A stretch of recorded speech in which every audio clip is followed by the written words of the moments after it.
আসসালামু আলাইকুম রাসেল ভাই, আশা করি আপনি এবং ভূত এফএম টিমের সকলে ভালো আছেন। আমি ভূত এফএমের একজন নিয়মিত শ্রোতা। আমি আমার নাম ঠিকানা উজ্জ্বল রাখতে চাই। আমি বর্তমানে ঢাকায় একটি স্বনামধন্য বেসরকারি কোম্পানিতে জব করি। স্টুডিও দেশে ঘটনা শেয়ার করার ইচ্ছে থাকলেও সাময়িক অসুবিধার কারণে আসতে পারছি না। সুযোগ পেলে অন্য সময় আসবো। আমি চাই আপনি আসুন, অবশ্যই আপনি আসবেন। আমার গ্রামের বাড়ি চুয়াডাঙ্গা জেলার একটি গ্রামে। ঘটনাটি আমি আমার এক বন্ধুর কাছে শুনেছি। এই ঘটনাটি পুরোপুরি সত্য। আমার বন্ধুটির বাড়ি আমাদের গ্রামের একেবারে শেষ প্রান্তে এবং আমিও ভুক্তভোগী ব্যক্তিকে চিনি ও জানি। ঘটনাটি সহজে বোঝার জন্য আমি কিছু ভাষার পরিবর্তন আপনার পরিলক্ষিত হবে, ক্ষমা সুন্দর দৃষ্টিতে দেখবেন। আমি যে ঘটনাটি শেয়ার করব সেটা স্পর্শকাতর এবং ভুক্তভোগী ব্যক্তি এখন স্বাভাবিক জীবনযাপন করছেন, ফলে আমি তার আসল নাম প্রকাশ করছি না। আমি ঘটনাটি বুঝার সুবিধার্থে একটি ছদ্মনাম ব্যবহার করছি। ঘটনাটি তার মতো করে বলছি। ঘটনাটি আমার চাচাতো ভাইয়ের বন্ধুর সাথে ঘটে, যার নাম জাহিদ। এটি ছদ্মনাম, যিনি 1999 কিংবা 2000 সালের দিকে আমাদের বাড়িতে লজিং থাকতেন। আমি তখন ষষ্ঠ অথবা সপ্তম শ্রেণীতে পড়ি। জাহিদ ভাই খুবই মেধাবী ছাত্র ছিলেন। আমাকে তিনি পড়াতেন। বলে রাখা ভালো যে এই জাহিদ ভাইয়ের বাড়ি ছিল ইন্ডিয়ার বর্ডারের খুব কাছাকাছি একটি অঞ্চল, তার একটি গ্রামে, এবং তার স্কুল ছিল আমাদের পাশের গ্রামে। স্কুল থেকে বাড়ি প্রায় 6-7 কিলোমিটারের দূরত্ব। সে সময় যোগাযোগ ব্যবস্থা ও রাস্তাঘাট খারাপ থাকায় বর্ষাকালে রাস্তায় খুব কাদা থাকতো, ফলে যাতায়াত খুব কষ্টসাধ্য ছিল। ফলে ওই অঞ্চলের অধিকাংশ ছাত্র আমাদের অঞ্চলের বিভিন্ন বাড়িতে লজিং থাকতো। জাহিদ ভাই তখন এসএসসি পরীক্ষার্থী। আমাদের বাড়ি ছিল দুটি ঘর, একটি ছিল উত্তর দিকে এবং অপরটি ছিল দক্ষিণ দিকে। দুটি ঘরের মাঝখানে বিশাল উঠান। প্রথম কয়েকদিন জাহিদ ভাই এবং আমি দক্ষিণ দিকের দোতলা ঘরটিতে ঘুমাতাম, কিন্তু তিনি অনেক রাত পর্যন্ত পড়ালেখা করতেন, যার ফলে আমার ঘুমের খুব ব্যাঘাত হতো। তাই আমি উত্তর দিকের ঘরে ঘুমাতাম এবং জাহিদ ভাই একাই থাকতেন। সে সময় সাধারণত গ্রামের বাড়িতে টয়লেট ঘর থেকে বেশ কিছুটা দূরে থাকতো। একদিন মধ্যরাতে আমার বড় চাচা বাইরে বের হয়ে দেখেন জাহিদ ভাইয়ের ঘরের বারান্দা থেকে নেমে একটা মেয়ে ওড়না মুড়ি দিয়ে বের হয়ে ঘরের পেছন দিকের প্রাচীর বেয়ে চলে যায়। আমার বড় চাচা মেয়েটার গন্তব্য লক্ষ্য করে ঘরের পেছনের দিকে গিয়ে দেখেন কেউ কোথাও নেই, চারিদিকে নীরব নিস্তব্ধ। কিন্তু এত উঁচু প্রাচীর একটা মেয়ে কিভাবে টপকাতে পারে? তিনি একটু দ্বিধায় পড়ে গেলেন। এবার তিনি জাহিদ ভাইয়ের জানালা দিয়ে উকি দিয়ে দেখতে পেলেন পড়তে পড়তে তিনি ঝিমুচ্ছেন। তিনি তখন কিছু না বলে চলে আসেন। পরদিন ব্যস্ততার কারণে তিনি বিষয়টি ভুলে যান। পরদিন রাতে আমার দাদি বাইরে বের হলে তিনি দেখেন কে যেন দক্ষিণ দিকের ঘরের পাশ দিয়ে দ্রুত বেগে পালিয়ে প্রাচীর টপকিয়ে চলে গেল। বলে রাখা ভালো যে আমার দাদির অনেক বয়স হওয়ায় তিনি চোখে ভালো দেখতে পেতেন না। তাই তিনি মনে করলেন বাড়িতে চোর এসেছে। তিনি দ্রুত চলে আসেন এবং আমার বাবাকে ডাকতে শুরু করেন এবং বলেন বাড়িতে চোর এসেছে। আমরা সবাই তখনই বের হয়ে দেখি কেউ কোথাও নেই। তখন মধ্যরাত, যা হোক, সে রাতে আবার সবাই ঘুমিয়ে পড়লাম। পরদিন সকালে সবাই এলো এই বিষয়ে আলোচনা করতে। ঠিক এই সময় আমার বড় চাচা সেখানে উপস্থিত হন এবং জানতে চান কি হয়েছে। তখন আমার দাদি রাতের ঘটনাটি বলেন। তখন আমার বড় চাচা বলেন, আমিও আগের দিন একটি মেয়েকে দেখেছি। তখন সবার ভেতর একটা গুঞ্জন শুরু হয়ে যায়। সবাই জাহিদ ভাইকে সন্দেহ করা শুরু করলো। এদিকে জাহিদ ভাই সকালে প্রাইভেট পড়তে চলে যায়। সেদিন সকালে বড় চাচা জাহিদ ভাইকে ডেকে জিজ্ঞাসা করেন সে কিছু জানে কিনা। জাহিদ ভাই বিষয়টি এড়িয়ে যান এবং বলেন সে কিছু জানেন না। আমার বড় চাচা খুবই ধার্মিক প্রকৃতির মানুষ। তিনি বিষয়টা নিয়ে একটু চিন্তা করে জাহিদ ভাইকে বললেন, তুমি যাও। কয়েকদিন পর বড় চাচা বাজারে গেল জাহিদ ভাইয়ের বাবার সাথে দেখা করতে এবং তিনি বিষয়টি নিয়ে ওনার সাথে আলাপ করেন। এবং তখন জাহিদ ভাইয়ের বাবা বলেন যে আপনাদের আমার আগে জানানো উচিত ছিল। তিনি বলেন প্রায় 1 বছর আগে জাহিদ তাদের নিজের গ্রামে একটি মেয়ের সাথে সম্পর্কে জড়িয়ে পড়ে। মেয়েটি তার সহপাঠী ছিল। বিষয়টি জানাজানি হলে আমি মেয়েটির বাবাকে বিষয়টি জানাই, যাতে তিনি মেয়েটিকে সাবধান করেন এবং বুঝান যে তারা ভুল করছে। আমিও জাহিদকে বুঝাই যাতে তার ভবিষ্যৎ নষ্ট না হয়। তারা এখনো অনেক ছোট মানুষ, আবেগপ্রবণ হয়ে একটা ভুল করে ফেলেছে। তাদেরকে শুধরানোর সুযোগ দিলে হয়তো শুধরে যাবে।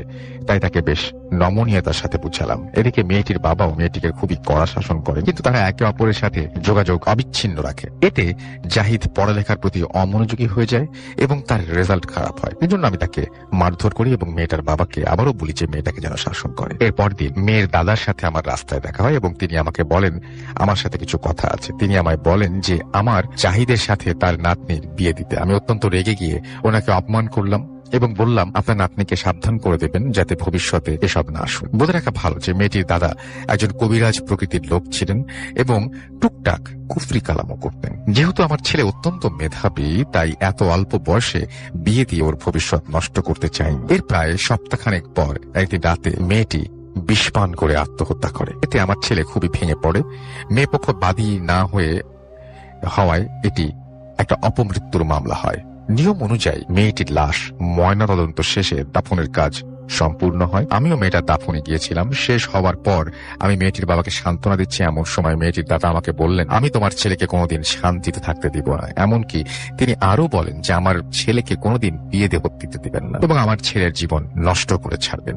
আমি ভীষণ শঙ্কিত হয়ে পড়লাম, কারণ সে তো কবিরাজ, না জানি আবার আমার ছেলেকে কুফরি কালাম করে। পরিস্থিতি শান্ত করার জন্য আমি বাড়ি চলে আসি। সবকিছু ঠিকই ছিল, কিন্তু এর প্রায় 10 দশেক পর একদিন রাতে আমি বাইরে বের হয়ে দেখি আমার ছেলের ঘরের সামনে একটি মেয়ে বসে কাঁদছে।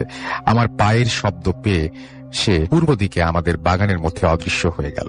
আমার সারা শরীর ভয়ে আতঙ্কে শিউরে উঠল। পরদিন সকালে আমি কাউকে কিছু না বলে আমাদের পাশের ইউনিয়নের এক গ্রামে একজন নাম করা কবিরাজের কাছে যাই এবং পুরো ঘটনা ওনাকে খুলে বলি। উনি আমাকে কিছু তাবিজ দিলেন এবং বললেন, আগামী মঙ্গলবার রাতে আপনার বাড়ি বন্ধ করতে হবে। এরপর মঙ্গলবার রাতে বাড়ি বন্ধ করে তিনি চলে যাওয়ার পর আর কিছু ঘটনা ঘটে। 2 দিন পর আমার ছেলে আবার স্কুলে যাওয়া শুরু করে। সেদিন রাতে আবার জাহিদের আম্মা বাইরে বের হলে দেখে জাহিদের রুমের সামনে সেই নারী মূর্তিটি বসে আছে এবং তাকে দেখে আবারও পালিয়ে যায়। পরদিন আমি আবার সেই কবিরাজের কাছে গিয়ে ঘটনা বললাম। তিনি বললেন যে আপনার ছেলের বাইরে যাওয়ার ফলে এই সমস্যা হয়েছে। যিনি এই কুফরি কালাম করেছেন তিনি খুব শক্তিশালী, আমার আর কিছুই করার নেই। এরপর আমি অনেক কবিরাজের কাছে গেছি, কিন্তু কোনোদিন কোনো কাজ হয়নি। এরপর থেকে প্রত্যেক রাতেই দেখা গেছে ওই নারী মূর্তি আমার ছেলের ঘরের সামনে বসে কাঁদছে এবং কারো উপস্থিতি টের পেলেই পালিয়ে যায়। তারপর থেকে এভাবেই চলছে। আমার বড় চাচা সব শুনে অভয় দিয়ে বললেন, দুশ্চিন্তা করবেন না। বড় চাচা বাড়ি চলে আসলেন। বড় চাচা বাড়িতে এসে রাতের খাবার খাওয়ার সময় জাহিদ ভাইয়ের অনুপস্থিতি ঘটনাটা সবাইকে বললেন। এতে বাড়ির সকলের সন্দেহ দূর হলো, কিন্তু সবাই খুব আতঙ্কিত হয়ে পড়লেন, এই জন্য না জানি আমাদের বাড়ির কারো আবার কোনো ক্ষতি হয়ে যায়। এর 2-3 দিন পর আমার ফুফাতো ভাই আশরাফুল ভাই আমাদের বাড়িতে বেড়াতে আসলেন এবং রাতে তিনি বাইরে বের হলেন। দেখেন যে জাহিদ ভাইয়ের রুমের সামনে বসে কে যেন কাঁদছে। তিনি একটু সামনে যেতে দেখেন একটা মেয়ে হাঁটুর মধ্যে মাথা গুজে খুবই করুণ স্বরে কাঁদছে। তিনি বলেন যে আমার ফুফাতো ভাই খুবই সাহসী একজন মানুষ, স্বভাবতই তিনি মেয়েটিকে ধমক দিয়ে বললেন, এই কে তুই? অমনি মেয়েটি ঘুরে দাঁড়ালো এবং তিনি দেখলেন একটি বিভৎস নারী মূর্তি, যার চোখ ঘোর রক্তবর্ণ, এবং সে আচমকা আমার ভাইকে এক ধাক্কায় মাটিতে ফেলে দিয়ে ঘরের পেছন দিকে অন্ধকারে মিলিয়ে গেল। আমার ভাইও প্রচন্ড আঘাতে মাটিতে পড়ে গোঙাতে শুরু করে। জাহিদ ভাই গোঙানির শব্দ পেয়ে বাইরে এসে আমার ভাইকে দেখে চিৎকার করে আমাদের ডাকতে থাকে। আমরা সবাই বাইরে এসে দেখি আমার ভাই একটানা গোঙাচ্ছে এবং তার মুখ দিয়ে ফেনা বের হচ্ছে এবং তার হাতে একগুচ্ছ সাদা চুল। বলে রাখা ভালো যে আশরাফুল ভাইকে ধাক্কা দেবার সময় তিনি মেয়েটির চুল খামতে ধরেছিলেন। জলদি করে তাকে ঘরে নিয়ে এসে মাথায় পানি দিয়ে এবং আগুনের সেক দেওয়া হয়, কিন্তু কোনো পরিবর্তন না হলে তার শরীরে অনেক জ্বর আসে এবং কাঁপুনি শুরু হয়। এভাবে ভোর হয়। সকালে আমার বড় চাচা তাকে এক কবিরাজের কাছে নিয়ে গেলেন, সাথে আমি, অচেস্ত ভাই, আমার দাদি, আমার বাবাও গেলেন। কবিরাজ সাহেব কিছু শুনলেন এবং সাদা চুলগুলো দেখে আমার ভাইকে কিছু তাবিজ কবজ দিলেন এবং বললেন জাহিদ ভাইকে যেন তার কাছে নিয়ে যাওয়া হয় এবং সাথে 3টে শিং মাছ তিনি বড়শি দিয়ে লাল রঙের কাইতুন সহ 3 ধাতুর মাদুলি নিয়ে আসা হয়। পরদিন জাহিদ ভাইকে তার কাছে নিয়ে গেলে তিনি তাকে ঝাড়ফুঁক দিয়ে শিং মাছের কাঁটাগুলো ভেঙে আরো কিছু উপকরণ দিয়ে তাবিজ দিলেন এবং মাছগুলোকে বড়শিতে গেঁথে বললেন এগুলো পরিত্যক্ত কোনো বাড়ি কোথাও গাছের ঢালে ঝুলিয়ে রাখতে, তাহলে আর কোনোদিন জাহিদ ভাইয়ের সাথে এমন ঘটনা ঘটবে না। কবিরাজের কথা মতো আমাদের পাশের গ্রামের এক পরিত্যক্ত কুঠি বাড়িতে একটা গাছের ডালে ঝুলিয়ে দিয়ে আসা হলো। এরপর থেকে আমাদের বাড়িতে থাকা অবস্থায় আর কোনোদিন এরকম সমস্যা হয়নি বা ঘটেনি। এর প্রায় 6 মাস পর পরীক্ষা শেষে তিনি আমাদের বাড়ি থেকে চলে যান। যেহেতু জাহিদ ভাই আমার চাচাতো ভাইয়ের বন্ধু ছিলেন, তাই আমরা ওনার খবর পেতাম। তবে এরপরও তিনি অনেকবার আমাদের বাড়িতে এসেছেন। এর অনেক বছর পর জাহিদ ভাইয়ের সাথে একদিন আমার দেখা হয়। তিনি এখন বাংলাদেশের রেলওয়েতে চাকরি করেন, 2 ছেলে মেয়ে নিয়ে খুব সুখের সংসার। তিনি আমাকে বলেন যে এরপর আর কোনো সমস্যা হয়নি। এই ছিল ঘটনা। যদি ভালো লাগে শেয়ার করবেন। আমার সংগ্রহে আরো কিছু ঘটনা আছে, সেগুলো পরবর্তী লিখে পাঠাবেন এবং আপনি আশা করছি আসবেন আমাদের সাথে। প্রিয় রাসেল ভাই, আশা করি খোদার অশেষ রহমতে ভালোই ছিলেন, জানি ভালো থাকেন, তাই আর জানতে চাইলাম না। আমি এফএমের একজন নিয়মিত শ্রোতা। অনেকদিন ধরেই আমার ও আমার পরিবারের সাথে ঘটে যাওয়া কিছু ঘটনা শেয়ার করব ভেবে সময় ও সুযোগের অভাবে সেটা হয়ে ওঠে না। ঘটনাগুলো হয়তো খুব ভুতুরে না মনে হলেও আমি ও আমার পরিবারের ওপর অনেক বড় দাগ রেখে যাওয়া কিছু স্মৃতি। যাই হোক, কথা না বাড়িয়ে ঘটনা শুরু করা যাক। পূর্বেই বলে রাখা ভালো যে আমাদের পরিবারের সাথে ঘটে যাওয়া এই ঘটনাটা অনেকগুলো দুর্ঘটনার সমষ্টি। যশোর জেলার অভয়নগর থানার নোয়াপাড়া পৌরসভার কোনো এক জায়গায় আমাদের গ্রামের বাসা। আমার বাবা ছোটবেলা থেকেই ছিলেন অনেক সাহসী এবং বেপরোয়া। 1980 সালে আমার বাবা ও আম্মার বিয়ে হয়। ঘটনার শুরু অনেকটা তখন থেকেই। বলে রাখা ভালো, পৈতৃক সূত্রে আমার দাদুর অনেক জায়গা জমি ছিল এবং আমার বাবা বিয়ের পরে দাদুর থেকে কোনো একটা কারণে আলাদা হয়ে যায় এবং দাদুর সীমানার একেবারে শেষের দিকে বাসা তৈরি করেন। যদিও আমার বাবা যখন বাড়ি বানাতে শুরু করেন তখন তার দাদিরা তাকে ওইখানে থাকতে নিষেধ করেন, কারণ জায়গাটা ছিল ভুতুড়ে এবং বিপদ সংকুল। কিন্তু বেপরোয়া ও সাহসী হবার কারণে বাবা কারো কথার তোয়াক্কা না করেই সেখানে ঘর তোলেন। আমার দাদার মুখে শুনেছি যে আমাদের বাড়ির সামনে দিয়ে কোনো এক আমলে আগে নদী ছিল এবং আমাদের বাড়ির ওইখানে ছিল শ্মশান ঘাট। আশ্চর্যজনক হলেও সত্য যে এখনো ওখানকার সকল পুকুরগুলো একই সারিতে আছে এবং এরই একইভাবে ভৈরব নদীতে মিশেছে। যাই হোক, ওখানে এক শিমুল গাছ ছিল শুনেছি, যেটা ছিল অনেক বড় এবং পুরনো এবং তার নিচ থেকে নাকি বিভিন্ন সময় বিভিন্ন খাবারের গন্ধ পাওয়া যেত। যাই হোক, বাড়িতে থাকা শুরু করার পর আব্বু এবং আম্মুকে অনেক অদ্ভুত ও ভুতুড়ে ঘটনার সম্মুখীন হতে হয়। যেমন কখনো রাতে বাইরে বেরিয়ে দেখতে পেতেন যে বিশাল সাইজের কোনো একটা বড় ধরনের গরু অনেক উঁচু এবং উঁচু উঁচু মগ ডালের পাতা ভেঙে সে খাচ্ছে। কখনো বা ছায়ামূর্তি রান্নাঘরে মাছ ভাজির সময় জানালা দিয়ে কেউ হয়তো বা যাচ্ছে, ইত্যাদি ঘটনা। এবং এই ঘটনাগুলো অদ্ভুত শোনা গেলেও সত্যি। এবার প্রকৃত ঘটনায় আসি। পূর্বে যা উল্লেখ করেছি, শিমুল গাছটি আমাদের অনেক ক্ষতি করত। যেমন ওটার নিচে পুকুরে ছায়া পড়ত, যে পুকুরে মাছ চাষের অন্তরায় হয়ে দাঁড়ায় এবং অনেকগুলো গাছের ও ক্ষতি করত। এরকম নানাবিধ কারণে স্থান সংকুলন করতে আব্বু সিদ্ধান্ত নিয়েছিলেন যে গাছটি কেটে ফেলবেন। কিন্তু বাবা যখন গাছটি বিক্রি করে দেন তখন এক রাতে শুভে সাদেকের দিকে তিনি উপলব্ধি করেন কে যেন তার জানালার কাছে এসে ভারী কণ্ঠে বলছে, গাছটি কাটিস না, তোর অমঙ্গল হবে। এই কথা শোনার পর এবং যেহেতু গাছটি ছিল অনেক পুরনো, তাই তিনি আমার দূর সম্পর্কের এক দাদু, যিনি পেশায় ফকির, তার কাছে যান এবং এই খবর নিতে যে গাছটি কাটলে কোনো ক্ষতি হবে কিনা। কিন্তু তিনি জানেন না যে তিনি জিনের মারফত জানতে পেরেছেন যে আশেপাশে আরো অনেক বড় বড় শিশু গাছ আছে, সুতরাং কোনো প্রবলেম হবে না। তিনি জানতে পেরেছেন জিনের মাধ্যমে এটা। যেই শোনা সেই কাজ, গাছটি কাটবার জন্য প্রস্তুতি নেওয়া শুরু হয়ে যায় এবং সেখান থেকে ঘটনার শুরু পরিবারের সাথে। বলে রাখা ভালো যে আমরা ছিলাম 2 ভাই 2 বোন। আমি সবার ছোট এবং আমি জন্মগ্রহণ করলে তখন আমার বড় ভাইয়ের বয়স ছিল মাত্র 8 মাস। গাছ কাটা মাত্রই আমার বড় ভাই এবং আব্বু মারাত্মক অসুস্থ হয়ে যাওয়া শুরু করেন এবং অনেক কষ্টে সুস্থ হন। কিন্তু ঘটনা এখানেই শেষ হয় না। তখন থেকেই একটার পর একটা ঘটনা ঘটে আমাদের পরিবারের সাথে। যেমন ছোট অবস্থায় আমার বড় ভাইয়া একদিন পানিতে পড়ে যায়, যদিও তার পরিবারের লোকজন তাকে উদ্ধার করে। তারপর একদিন যখন সে মাত্র দাঁড়াতে পারে তখন দেখা যায় সে খেলা করছে আর তার সামনে অনেক বড় একটা সাপ। যদিও তাকে কামড় দেয়নি, কিন্তু পরিবারের লোকজন দেখা মাত্র সাপটি চলে যায় এবং আরেকটু হলে সে কয়েকবার গাছ থেকে পড়ে যায়, এরকম একটা অবস্থা। এবং তখন সে বলে যে কি যেন তাকে ধাক্কা দিয়ে গাছ থেকে ফেলে দিয়েছে, সে পড়ে যায় গাছ থেকে। এরকমই চলতে থাকে। এরপর ভাইয়ার বয়স যখন 7 বছর হয় তখন আমি জন্মগ্রহণ করি এবং ছেলেবেলা থেকেই আমিও অদ্ভুত কিছু জিনিস লক্ষ্য করতাম।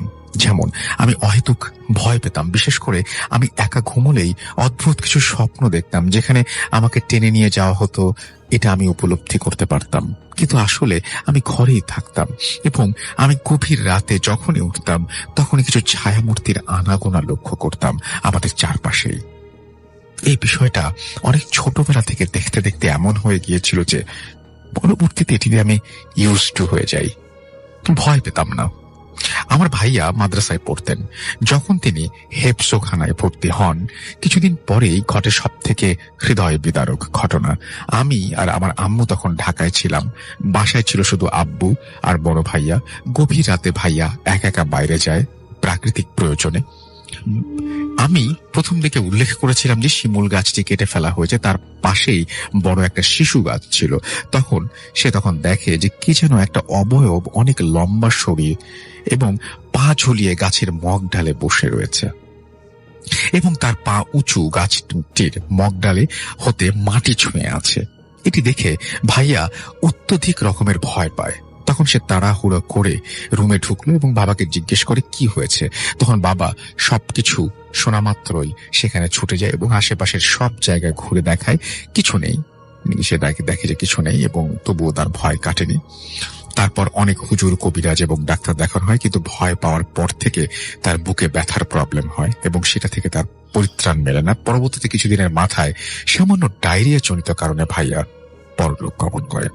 ভাইয়া মারা যাবার পর থেকে আমাদের সাথে বিভিন্ন রকমের ঘটনা ঘটতে থাকে, যা ইতোপূর্বে ঘটা ঘটনাগুলো থেকে ভিন্ন।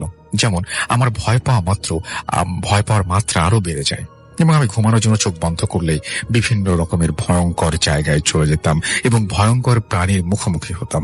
আমার এই সমস্যা সমাধানের জন্য অনেক হুজুর, কবিরাজ ও ডাক্তার দেখানো হয়েছিল এবং যেখানে যে হুজুরের সন্ধান পেয়েছেন আমার বাবা মা সেখানেই গিয়েছেন। সেখান থেকে তাবিজ আমার কাছে রেখেছে, কিন্তু কোনো কিছুতেই যেন সমস্যার সমাধান হয় না। একদিন এখানেই শেষ নয়। আল্লাহর কাছে অনেক ডাকাডাকির পর একদিন আব্বু স্বপ্ন দেখলেন। কে যেন স্বপ্নে এসে বলল দ্রুত এই বাড়ি ত্যাগ করতে। এখানে বলে রাখা ভালো যে আমার বাবা ছোটবেলা থেকে 5 ওয়াক্ত নামাজ আদায় করতেন এবং কোনো বড় সমস্যায় পড়ার আগেই কেমন যেন টের পেয়ে যেতেন। এদিকে নতুন বাড়ি বানিয়ে উঠতে একটু কালক্ষেপণ হওয়ায় আমার বাবা ওই একই স্বপ্ন দেখলেন, কিন্তু এবার একটু ভিন্নভাবে। তিনি দেখলেন যে সাদা কাফন পরা কোনো এক লম্বা অবয়ব তাকে বলছে যে তুই বাড়ি ছাড়বি বলে ছাড়ছিস না, তোর অসুবিধা হবে। ঠিক তার পরদিনই আমার খেলাধুলার সময় পেটে তীব্র আঘাত পায় এবং দম নিতে না পেরে জ্ঞান হারিয়ে ফেলি আমি। তারপর থেকে আমার নানু বাড়িতে আমাকে পাঠানো হয় যতদিন পর্যন্ত বাড়ি তৈরির কাজ সম্পন্ন না হয়।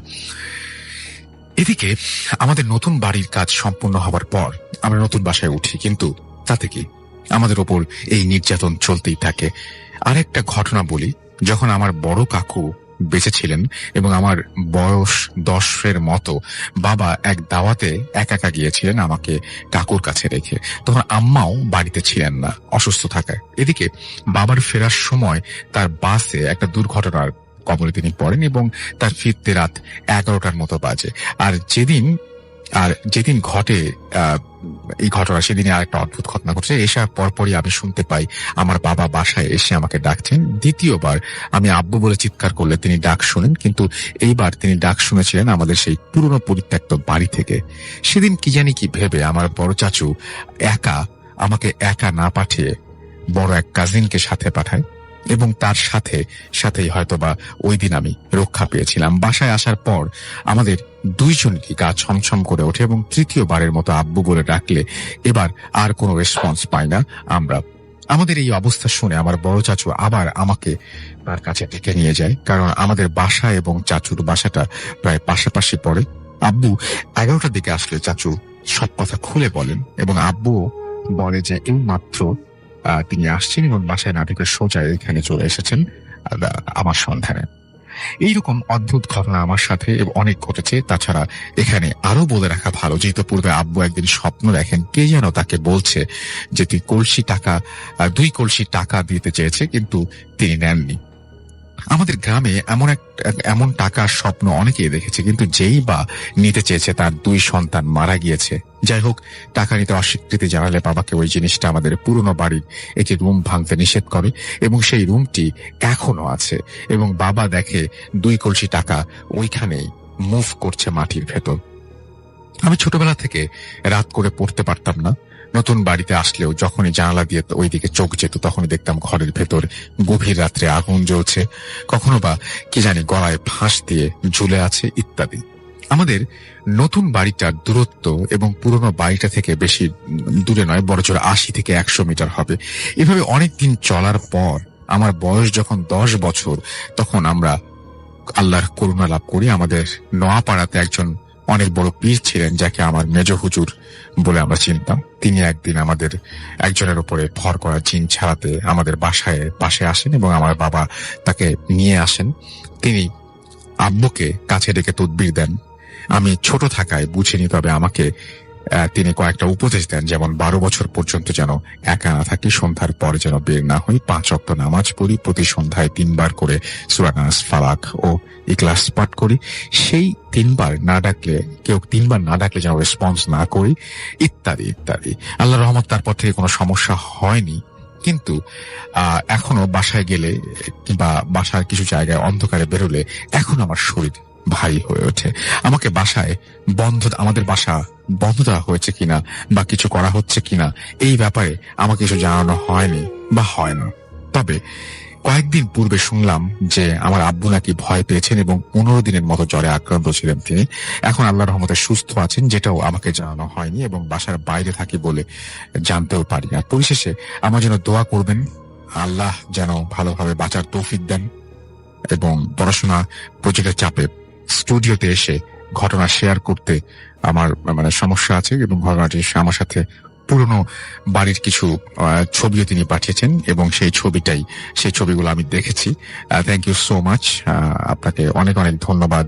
আজকের যে ইমেইলটি আছে, সেই ইমেইলটি আমার কাছে মনে হচ্ছিল যে আমি কিছু কিছু সময় থাকে না যে কোনো কিছু আপনি পড়লে বিশ্বাস করতে কষ্ট হয়, তারপরে মনে হয় সবার সাথে শেয়ার করি, দেখি সবাই কি বলেন। আমরা আশা করব যে আপনিও এটা শোনার পরে জানাবেন আপনার অনুভূতি। এবং আমি শুরুতেই বলে দিচ্ছি আবারও, আমাদের ভূতফমের সেই কথাটি যে বিশ্বাস করা বা না করাটা সম্পূর্ণভাবে আপনার ব্যাপার। আর আমাদের যিনি ঘটনা পাঠিয়েছেন, আজকে 2টো ঘটনা আমি পড়ার ইচ্ছা আছে আমার। 2টো ঘটনাই পাঠিয়েছেন এমন দুজন যারা চাইলেই স্টুডিওতে আসতে পারেন এবং তাদের ইচ্ছাও আছে, কোনো একটা কারণে এখন আসতে পারছেন না, কিন্তু ফিউচার তারা আসতে চান। আমি খুবই চাইবো যে আপনারা স্টুডিওতে এসে সরাসরি আপনাদের ঘটনা শেয়ার করেন। পড়ছি যেভাবে লিখেছেন ঠিক সেভাবেই। রাসেল ভাই নমস্কার, আমি নিপু আচার্য, বর্তমানে একটি বেসরকারি এনজিওতে ম্যানেজার হিসেবে কর্মরত আছি। সরাসরি আমার ঘটনায় চলে যাচ্ছি। ঘটনাটি 2000 সনের। তখন আমি 8ম শ্রেণীর ছাত্র। প্রচন্ড দরিদ্রতার কারণে এই অভাবের সাথে সংগ্রাম করে সে সময়টা আমি পার করছি। পরিবারে নিদারুণ দৈন্যতা থাকার কারণে মন চাইলেও ভালো কিছু খেতে পারতাম না। এমনই অবস্থার মধ্য দিয়ে সময় পার করছিলাম। হঠাৎ একদিন আমার পাশের বাসার এক দাদু আমাকে বলল, নিপু, দত্তবাড়ির এক লোক মারা গেছে, পোড়াতে যাবি? উল্লেখ্য, ওই দাদু আমাদের অত্র এলাকায় মানুষ পোড়ানোর জন্য বিশেষভাবে পরিচিত ছিল। তো দাদুর সাথে জীবনে প্রথম মানুষ পোড়াতে গেলাম। সত্যি বলতে কি, তখন পোড়াতে গেলে শ্রাদ্ধ খেতে পারবো তাই গিয়েছিলাম। এভাবেই শুরু হলো আমার মানুষ পোড়ানোর কাজ। এরপরে কোথাও মানুষ মারা গেলেই ডাক আসতো পোড়ানোর জন্য, আর আমিও ওই ডাকে সাড়া দিতাম। এভাবেই মানুষ পোড়ানোর নেশা হয়ে গেল আমার, আর আমিও শ্রাদ্ধ খেতে যেতাম। এভাবে কেটে গেল 2 বছর। আমি হয়ে গেলাম এলাকা জুড়ে নাম করা রং। আমার এখন 32 বছর বয়স চলছে। আপনাকে বুঝাতে পারবো না যে কত মানুষ এই 2 হাতে শ্মশানে পুড়িয়েছি। এই অভ্যেসটা আজও পুরোপুরি ছাড়তে পারিনি আমি। মানুষ পোড়ানোর এক ভয়ঙ্কর শিক্ষা আজ আপনার সাথে শেয়ার করলাম, ভালো লাগলে পড়ে শোনাবেন। ঘটনাটি 2004 সনে। আমার বন্ধুর নাম প্রকাশের অপারগতায় ক্ষমা চেয়ে নিলাম। সেদিন অন্যান্য দিনের মতোই আমি টিউশনি করতে গিয়েছিলাম। তখনও আমাদের গ্রামের সব জায়গাতে বিদ্যুৎ পৌঁছায়নি। গ্রামের অনেক অংশই বিদ্যুৎবিহীন ছিল, তাই হাতে একটা হ্যারিকেন নিয়ে টিউশনি করতে গিয়েছিলাম। যাবার সময় প্রচন্ড বৃষ্টি ছিল, তাই ওই সময়টা ছিল আষাঢ় মাস। জোয়ারের পানিতে আমার ছাত্রর বাড়ির রাস্তা ডুবে গিয়েছিল। হাঁটু সমান ওর মধ্য দিয়ে আমি যাচ্ছিলাম। কিছু দূর হাঁটার পরে আমি পানির মধ্যে পিছলে পড়ে যাই। আমি স্পষ্টত হ্যারিকেনের আলোয় দেখি এক বৃদ্ধ বয়সী মহিলা পানিতে শুয়ে আমার দিকে এক দৃষ্টিতে তাকিয়ে হাসছে। দেখে যত না ভয় পেয়েছি তার চেয়ে বহুগুণ চমকে গিয়েছিলাম। উনি এখানে শুয়ে আছেন কেন? চিৎকার করতেও পারছিলাম না, মান সম্মানের ভয়ে। যে আমার ছাত্রর বাসা প্রায় কাছেই, আমি চলে এসেছি, ওরা শুনলে কি ভাববে? 3-4 সেকেন্ড পরেই সেই বৃদ্ধ মহিলা রাতের কালো অন্ধকারে মিলিয়ে গেল। সেদিন আর পড়াতে পারিনি আমি। কিছু সময় ওদের বাসায় বসে আবার বাড়িতে চলে আসি। রাতে খাবারের শেষে আনুমানিক 10টার দিকে কেউ একজন আমার নাম ধরে 3-4টা ডাক দিল। ঠাকুমার দরজা খুলতেই দেখি শম্ভু কাকা, আমার এক বিশেষ বন্ধুর ছোট কাকা। শুনতে পেলাম আমার ওই বন্ধুর মা মারা গেছেন একটু আগেই। উল্লেখ্য যে উনি বহুদিন ধরেই বিছানায় শয্যাশায়ী ছিলেন, তাই তাকে কেউই পোড়াতে রাজি ছিল না। ওই দিন কেন যেন আমার যেতে ইচ্ছা করছিল না। একে তো সেই ঘটনা মনের মধ্যে উঁকি মারছিল, তারপরে অন্ধকার রাত, বৃষ্টি, সব মিলিয়েই আমার মন যেতে চিচ্ছিল না। ওনার পীড়াপিড়িতে একসময় আর না যেয়ে পারলাম না। আমার মনে হলো আর যাই হোক, আমার বন্ধুর মা তো যাই, কিছু হবে না। রীতিমতো আমি আর সেই দাদু গেলাম পোড়াতে। মানুষ যে কতটা বিবেকহীন হতে পারে সেটা সেদিন বুঝতে পেরেছিলাম। বাড়ি ভর্তি ঘর, প্রায় 15 ঘর বাসিন্দা, কিন্তু সবাই দরজা বন্ধ করে রেখেছে, কেউ এগোয় না, কেননা সে অসুখে মারা গেছে। আষাঢ় মাস, রাত প্রায় 1টা বেজে গেছে। শ্মশানে মরদেহ তুলে আগুন জ্বালাতে মানুষ মাত্র আমরা 5 জন। একটা খালের পাশে ওদের শ্মশান খোলা ছিল। এরপরে শুরু হলো অদ্ভুত সব ঘটনা। লাশের গায়ে আগুন লাগার প্রায় 20 মিনিট পরে লাশ শ্মশান থেকে ছিটকে পড়ে গেল। সত্যি বলছি, মনে প্রচন্ড ভয় লেগেছিল সেদিন। দাদু বলল লাশের রগে টান বেড়েছে। আমার শ্মশান সাজিয়ে ওই আধপোড়া লাশ শ্মশানে তুলে বল হরি হরি বল বলে আবার আগুন জ্বালালাম, কিন্তু লাশের গায়ে আগুনই লাগছে না।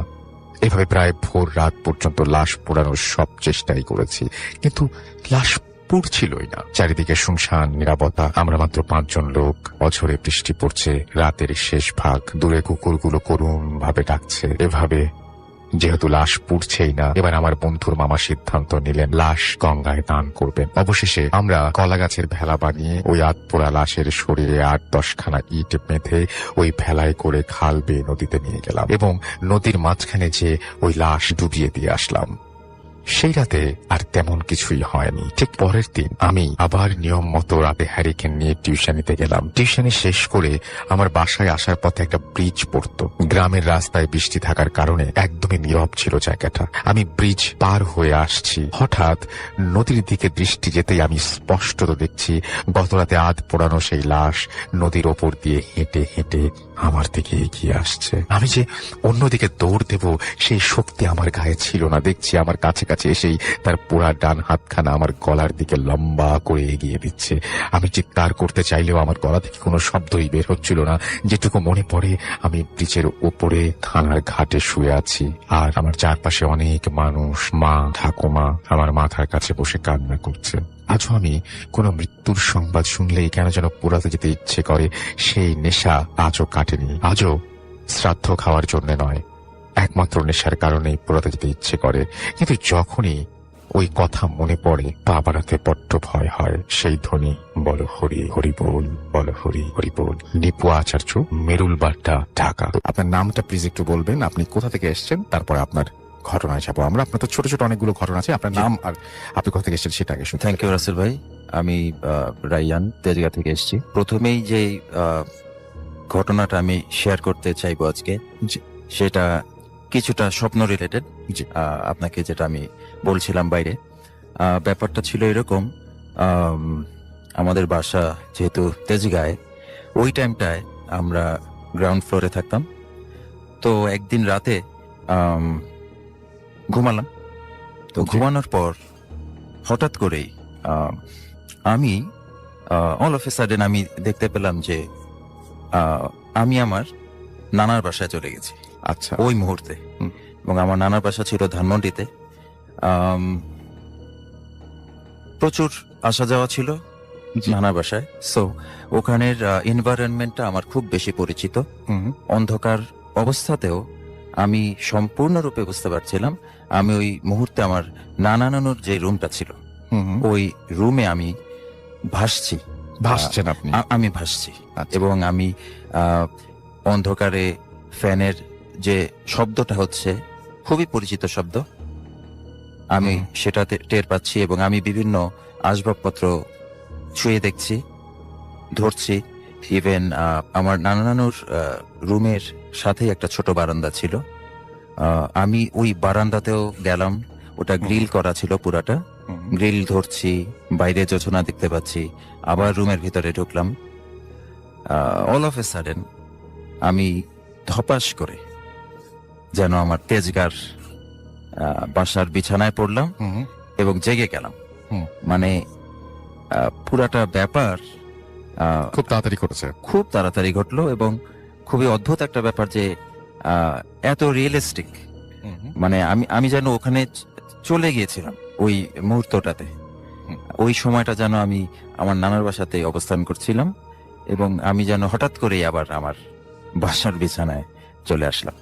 এরকম একটা ব্যাপার ছিল আর কি জিনিসটা। ওকে, ওকে। আচ্ছা, আপনার সাথে তো আরো কিছু ঘটনা ঘটেছে, সেই ঘটনাগুলো আমরা একটু শুনে ফেলি যে আর কি ঘটনা আপনার হ্যাঁ, সাথে ঘটেছে। আরেকটা ঘটনা আমি বলবো, এটাও আমার নানার বাসা কেন্দ্রিক একটা ঘটনা। আমি আগে একবার ইমেল পাঠিয়েছিলাম আপনাকে, ওখানে আমি একটু প্যাটার্নটা বলেছিলাম নানার বাসার, হুম। যে প্রতিটা তালার প্রথম রড যে সিঁড়ি, এটা থেকে ঘুরে পরবর্তী তালায় যাওয়ার আগে একটা করে ছোট এক্সটেন্ডেড তালা ছিল, যেটাকে আমি যে 1.5 তালা 2.5 তালা এভাবে বলেছিলাম। হুম, তো 3.5 তালার একটা ঘটনা বলি আমার নানার বাসার। ওই টাইমটাতে আমার নানার বাসায় আম, কিছু মেরামতের কাজ চলছিল। তো যে কারণে আম, ওই মেরামতের কাজ যারা করছিলেন তাদের একজন লিডার ছিল, তাকে সবাই সর্দার বলে ডাকতো। তো আমি 3.5 তালার যে রুমটা ছিল ওটার বারান্দায় গিয়ে দাঁড়ালাম। তো দেখলাম ওই সর্দার নামে যিনি, উনি রুমের ভেতরে একটা চৌকির মতো ছিল, ওখানে বসে টুকটাক কাজ করছেন, সামথিং যেমন বিভিন্ন ওই যে কাজের জন্য রাজমিস্ত্রির কাজে যেসব জিনিসগুলো ব্যবহৃত হয় ওরকম জিনিসগুলো গুছাচ্ছেন, বের করছেন, রাখছেন, সামথিং লাইক দ্যাট। তো আমি বারান্দায় দাঁড়িয়ে ওনার দিকে যখন তাকালাম, উনি আমাকে বললেন, তোমাকে একটা জিনিস দেখাবো, তুমি দেখবা? তো আমি বললাম যে হ্যাঁ দেখান তো। তো ওনার যে জায়গাটা উনি বসা ছিলেন তার পাশে একটা বাথরুম ছিল, আর ওই বাথরুমের সামনে একটা ড্রাম রাখা ছিল। তো জি। উনি বাথরুমের দিকে তাকিয়ে বললেন, আয়। তো আচ্ছা। বলার সাথে সাথে বাথরুম থেকে একটা সম্পূর্ণ কালো ফিগার, এটা কোনো চোখ নাই, মুখ নাই, কিচ্ছু না, জাস্ট একটা কালো বডি বেরিয়ে ওই ড্রামের মধ্যে খুব সজোরে একটা করে থাপ্পড় দিচ্ছে, আর সেকেন্ডের মধ্যে বাথরুমের মধ্যে ঢুকে যাচ্ছে। সে আবার বাথরুমের দিকে তাকায়, বলতেছে আয়। সঙ্গে সঙ্গে বাথরুম থেকে ওই ফিগারটা বেরিয়ে খুব তড়িৎ গতিতে ড্রামে থাপ্পড় দিয়ে আবার ঠিক সেভাবে বাথরুমে ঢুকে যাচ্ছে। এভাবে 3-4 বার এই ব্যাপারটা রিপিট হলো। তো সঙ্গে সঙ্গে আমি ওখান থেকে এক দৌড়ে মানে বাসায় চলে গেলাম। তো এটা আচ্ছা। ছিল সেকেন্ড ঘটনাটা। ও, আমরা চলে যাবো আমাদের পরবর্তী অতিথির কাছে। আপনার নামটা প্লিজ একটু বলবেন, আপনি কোথা থেকে এসেছেন, তারপর আপনার ঘটনায় যাবো আমরা। Okay, thank you so much Rasel ভাইয়া। আমি রায়ান রশিদ, এসেছি বাংলামোটর থেকে। জি। আমি যে স্টোরিটা বলবো, এই স্টোরিটা হচ্ছে আমি এর আগেও এই স্টোরি সম্পর্কে বলেছি একজন সম্পর্কে। অ্যাকচুয়ালি আমি হচ্ছে ছোটবেলা থেকে একটা মিশনারি স্কুলে পড়ে বড় হয়েছি। সে যে চার্চটা রয়েছে সেখানে হচ্ছে আমি প্রায় যেতাম। তো চার্চে গিয়ে আমার অনেকের সাথেই দেখা হয়েছিল ভাইয়া। আমার যতদূর মনে হতো মানে তারা হয়তো বা ইলুমিনাতির সদস্য ছিল। বা আমি এর আগে ওই যে ডেভিড নামে একজনের কথা বলেছি, ডেভিড এবং স্যামুয়েলের কথা। তো আমি দেখেছিলাম দুজনকে, ডেভিড এবং আরেকটা ছেলে ছিল যে হয়তো আমার বয়সী ছিল। তো ওই ছেলেটার মানে এই স্টোরিটা আজকে ওকে নিয়েই। আমি হচ্ছে শুরুতেই ওকে দেখতাম, মানে ও ছিল একেবারেই চুপচাপ এবং একদম অন্য জগতের মানুষ বলতে পারেন। হুম। এই টাইপের, মানে কি বলবো, পুরাই আলাদা। খুব মানুষের সাথে কম মিশতো, খুব মানে একটু রাগী ছিল। যার সাথে কথা বলতো তখন কথা বলতো, আর যার সাথে কথা বলতো না একেবারেই বলতো না। তো ওই ডেভিডের সাথে আমার পরিচয় হওয়ার কারণে, ডেভিডও যখন ওকে মানে আমার সাথে ওকে পরিচয় করায় দেয়, তখন হচ্ছে মানে আমাদের দুজনের খুব ভালো একটা আন্ডারস্ট্যান্ডিং হয়ে যায় এবং আমরা খুব ভালো ফ্রেন্ডস হতে থাকি ধীরে ধীরে। হুম। তো মানে ওর একটা বিশেষ জিনিস লক্ষ্য করতাম, ওর সাথে যখনই কারোর রাগারাগি হতো, লাইক আমি একদিন একজনকে দেখেছি যে মানে ওর সাথে ঝগড়া করে বেশ খুব রাগ হয়ে গেছে ছেলেটা। তো বলছে যে তুই আজকে বাসায় যা, তোকে দেখে নেবো, আচ্ছা। তুই যা, তোকে দেখে নিচ্ছি। তো যেই ছেলেটাকে ও বলেছে, শোনা গেছে যে ওই দিন বেলা ও বাসায় যেতে যেতে রোড অ্যাক্সিডেন্ট করেছে। তারপরে হচ্ছে একবার ওর গাছের কেউ সম্ভবত আম চুরি করেছিল। তো বলেছে যে যে আবার এখানে আসবে তার মাজা ভাঙবে। তো ভাইয়া সেম ভাবে সে গাছে উঠতে গিয়েছিল আরেকবার। তো ওইখানে শোনা যায় এরকম কারোর মাজা ভেঙে গিয়েছিল। তো এই টাইপের, মানে ও যা বলতো মানে অ্যাকুরেট তাই হতো। এবং হচ্ছে এইভাবে হতে হতে একদিন দেখা যায় ওর আঙ্গুলের একটা অংশ জাস্ট নেই, ঠিক আছে? তো এই যে মানে এই জিনিসটা দেখার পরে সবাই জিজ্ঞাসা করা হয় যে কি হয়েছে তোমার এই আঙ্গুলে, কি হয়েছে? তো ও জাস্ট বলে যে আমার মেশিনে হাত চলে গিয়েছিল, যার কারণে একটু প্রবলেম হয়েছে। লাইক সবাই তো জিজ্ঞাসা করবেই হাতে ব্যান্ডেজ দেখাতে, হুম। মানে দেখলে। তো ও জাস্ট ঢাকার জন্য এই জিনিসটা বলে। তো একদিন দেখা যায় তার আর একটা আঙ্গুলের এইরকম পার্টস নেই। এভাবে দেখতে দেখতে ওর হাতের প্রায় ম্যাক্সিমাম পার্টই নেই। তো ওকে বলে যে, আর আশ্চর্যজনক বিষয় হলো ভাইয়া, ও জাস্ট হাতে কোনো মতে ব্যান্ডেজ করে এসেছে। লাইক আপনার যদি আঙ্গুল কেটেও যায় বড় আকারের, আপনাকে ডাক্তারের কাছ থেকে ড্রেসিং করাতে হবে, সেলাই করাতে হবে, অনেক ঝামেলা। বাট ওর তেমন কিছু না, জাস্ট কভার করে দেওয়া। তো এই টাইপের জিনিস দেখার পরে আমি মানে ওকে জিজ্ঞাসা করি যে সত্যি করে বলবা কি হয়েছে, আমি মানে বুঝতে পারছি যে তুমি এই জিনিসটা কোনো স্বাভাবিক জিনিস না, কি হয়েছে সত্যি করে বলবা। তো ডেভিডও ওই সময় আমার সাথে খুব ক্লোজ ছিল, এবং ডেভিডের সাথে ওই ব্ল্যাক ম্যাজিক, ডেভিল স্পিরিট এই টাইপের অনেক বিষয় নিয়ে কথা হতো। ডেভিড একবার ওকে আমার বাসায়ও নিয়ে গেছিল। তো এরকম হচ্ছে ও 2-3 দিন মানে কথা বলার পরে, বেশি জোরাজোরি করার পরেও আমাকে বলে ঠিক আছে আজকে তোমাকে বলবো আমি, তুমি একটা কাজ করো, তুমি আমার বাসায় আসো। আমি বলছি যে তোমার বাসাটা কোথায়? বলে যে ঠিক ডেভিডের বাসার অপোজিট। তো আমি ঠিক ওইখানেই যাই ভাইয়া। যাওয়ার পরে মানে ঢুকতেই দেখি ওই ওদের বাসায় না মানে কোনো কিছুই ছিল না, ওর মা বাবাও কেউ ছিলেন না। মানে বাসাটা পুরাটাই ফাঁকা, একটা রুম ছিল ফাঁকা। তো ওইখানে ভাইয়া মেবি একটা উইজা বোর্ড টাইপের ছিল, স্টার আঁকানো এই টাইপের। এবং ভাইয়া ওর বাসায় দেখতাম কি মানে প্রচুর দামি দামি পাখি, খরগোশ এই টাইপের অনেক কিছু ছিল। ও এগুলো পালতো। তো ও হচ্ছে বলে যে আজকে তোমাকে আমি আমার প্রভুর সাথে দেখা করাবো, আজকে তুমি আমার প্রভুকে দেখতে পাবে। আমি বললাম রিয়েলি? আচ্ছা ঠিক আছে দেখি। তো আমি তো এই বিষয়গুলো নিয়ে তেমন মানে খুব বেশি ইন্টারেস্ট বাট বিলিভ করি না তেমন, দেখি তোমার আজকে কথায় কি হয়। তো বলে যে ঠিক আছে তুমি এক জায়গায় বসো। তো ভাইয়া ও আমাকে একটা চেয়ারে বসায় গোল করে একটা দাগ দিয়ে দেয়, সামথিং পাউডার টাইপের কিছু একটা দিয়ে বলে যে তুমি, আমি যতক্ষণ না পর্যন্ত না বলবো এখান থেকে বের হবে না। এরপরে ভাইয়া ও করে কি, ও আর একটা ওই যে স্টার ছিল, স্টারে বসে যায়। স্টারের ঠিক মাঝখানে একটা পাথর ছিল, ও পাশ থেকে একটা বিশাল মানে ম্যাকাও যে পাখি রয়েছে ভাইয়া, ওই পাখিটাকে এনে আর একটা এগুলো আপনি পাথর নিজে এক্সপিরিয়েন্স করেছেন? একদম নিজের চোখে। এবং ভাইয়া ম্যাকাও পাখিটাকে এক হাত দিয়ে এনে ওর মাথাটাকে কোনো মতে রেখে আর একটা পাথর দিয়ে বাড়ি দেয় এবং ওর মাথাটা আলাদা হয়ে যায়। এবং এটাও কি আপনার চোখের সামনে জি ঘটেছে? ভাইয়া, একেবারে চোখের সামনে। এবং জিনিসটা খুবই কি বলবো, অত্যন্ত ভয়ানক ভাইয়া ছিল। যে বিকজ আর পাথরটা ছিল একেবারে ভাই চোখা টাইপের এবং অনেক ধারালো, যার কারণে হচ্ছে মাথাটা আলাদা হয়ে যায়। এবং ভাই ওই যে ব্লাডটা বের হয় ওর বডি থেকে, তো ওই যে মানে ওই স্টারটা কোন একটা মানে অংশ ফিল আপ করে দেয় ওই ব্লাড দিয়ে হচ্ছে ভাই সামথিং কিছু একটা পড়তে থাকে, বলতে থাকে, বলে যে তুমি আসো, আমি তোমার জন্য ওয়েট করছি। দেন হচ্ছে আর কিছু কিছু সামথিং, ওর কাছে একটা বই টাইপের ছিল, ওই টাইপের মানে ওই জিনিসটা দেখে ও আর বলতে থাকে। এই টাইমে ভাইয়া ঠিক ওই সামনে একটা পর্দা ছিল, পর্দার আড়াল থেকে কেউ একজন কথা বলে ওঠে, কি হয়েছে, কি সমস্যা, হঠাৎ আমাকে ডাকলে? তো বলে যে মানে তখন ও পিছন থেকে বলে তোমাকে ডাকলাম, তোমাকে তো আমি ডিস্টার্ব করছি না, তোমার ভালোর জন্যই তো বলছি। তো শোনো আমার একটা ঝামেলা হয়েছে, আমার এই প্রবলেম, জাস্ট ওর একটা প্রবলেম শেয়ার করে যে আমার এই ঝামেলা হচ্ছে, তুমি কিছু একটা করো। তখন হচ্ছে বলে ঠিক আছে তাহলে তুই তোর ভাইয়ের সাথে একবার কথা বলে নিস। ওর মানে ভাইয়া এরপরে ওই মানে ওইখান থেকে আর কোনো আওয়াজ টাওয়াজ আসে না, ঠিক হয়ে যায়। তো তখন হচ্ছে ভাইয়া পরের দিন সকালে শোনা যায় ওর হচ্ছে এরকম ভাইটা মানে হঠাৎ করে রোড অ্যাক্সিডেন্টে মারা গেছে। তো ওর কাছে জিজ্ঞাসা করা হয় যে এরকম বলা হলো যে তোমার মানে ভাইয়ের সাথে কথা বলে নাও, আবার হঠাৎ এই জিনিসটা হলো, বললো যে অ্যাকচুয়ালি কি আমি যে এই জিনিসটা ডিমান্ড করেছিলাম ওর কাছে, এর জন্য ওই ম্যাক কাউটা ওকে বলি দেওয়াটা মানে এনাফ না। তো ও হচ্ছে যার কারণে আমার ভাইকে নিয়ে নিল।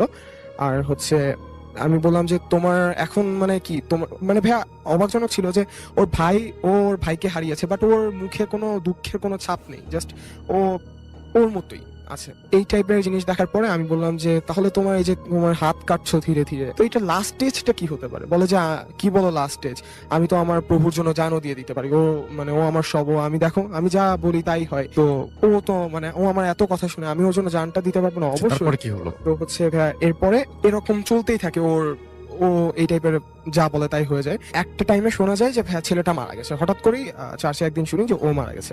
তো ভাইয়া ও যখন হচ্ছে মানে ওর বডিটা যখন আনা হয়, দেখেছিলাম যে ওর মুখের ভেতর থেকে ওর বা হাতটা ঢুকিয়ে মানে ঘাড়ের পেছন থেকে বের করলে যেরকম অবস্থাটা হয়, ঠিক প্রচন্ড বিদঘুটে অবস্থা ভাইয়া। এবং মুখের ভেতর থেকে নিয়ে পেছন দিয়ে বের করা হাতটা, এবং এই অবস্থায় ওর লাশটাকে রাখা, কোনো মতে ঢেকে দেওয়া। আমি জাস্ট মানে দেখে ওইখানে জাস্ট এক নজর দেখেছিলাম ভাই, এবং এত ভয়ানক ছিল বিষয়টা। ওর এক হাত তো মানে অর্ধেক ছিলই না, আর সাথে মানে এই জিনিসটা ছিল। এবং এটা দেখার পরে মানে বুঝে গেছিলাম যে ব্যাপারটা আসলে কোনো সাধারণ বিষয় ছিল না। এবং চার্চে যারা আরো অনেকে ছিলেন তারাও বুঝেছিলেন যে অ্যাকচুয়ালি কোনো স্বাভাবিক কিছু ছিল না। পরে তারা অনেক কিছু খুঁজেছে, বাট তেমন কিছুই পাইনি ভাই। এইটাই ছিল আমার। থ্যাংক ইউ সো মাচ আপনার ঘটনার জন্য। আপনাকে অনেক ধন্যবাদ। এবং আমরা চলে যাবো আমাদের প্রথম অতিথির কাছে। আপনার নামটা প্লিজ একটু বলবেন, আপনি কোথা থেকে এসেছেন সেটা একটু বলবেন, তারপরে আপনার ঘটনায় যাব।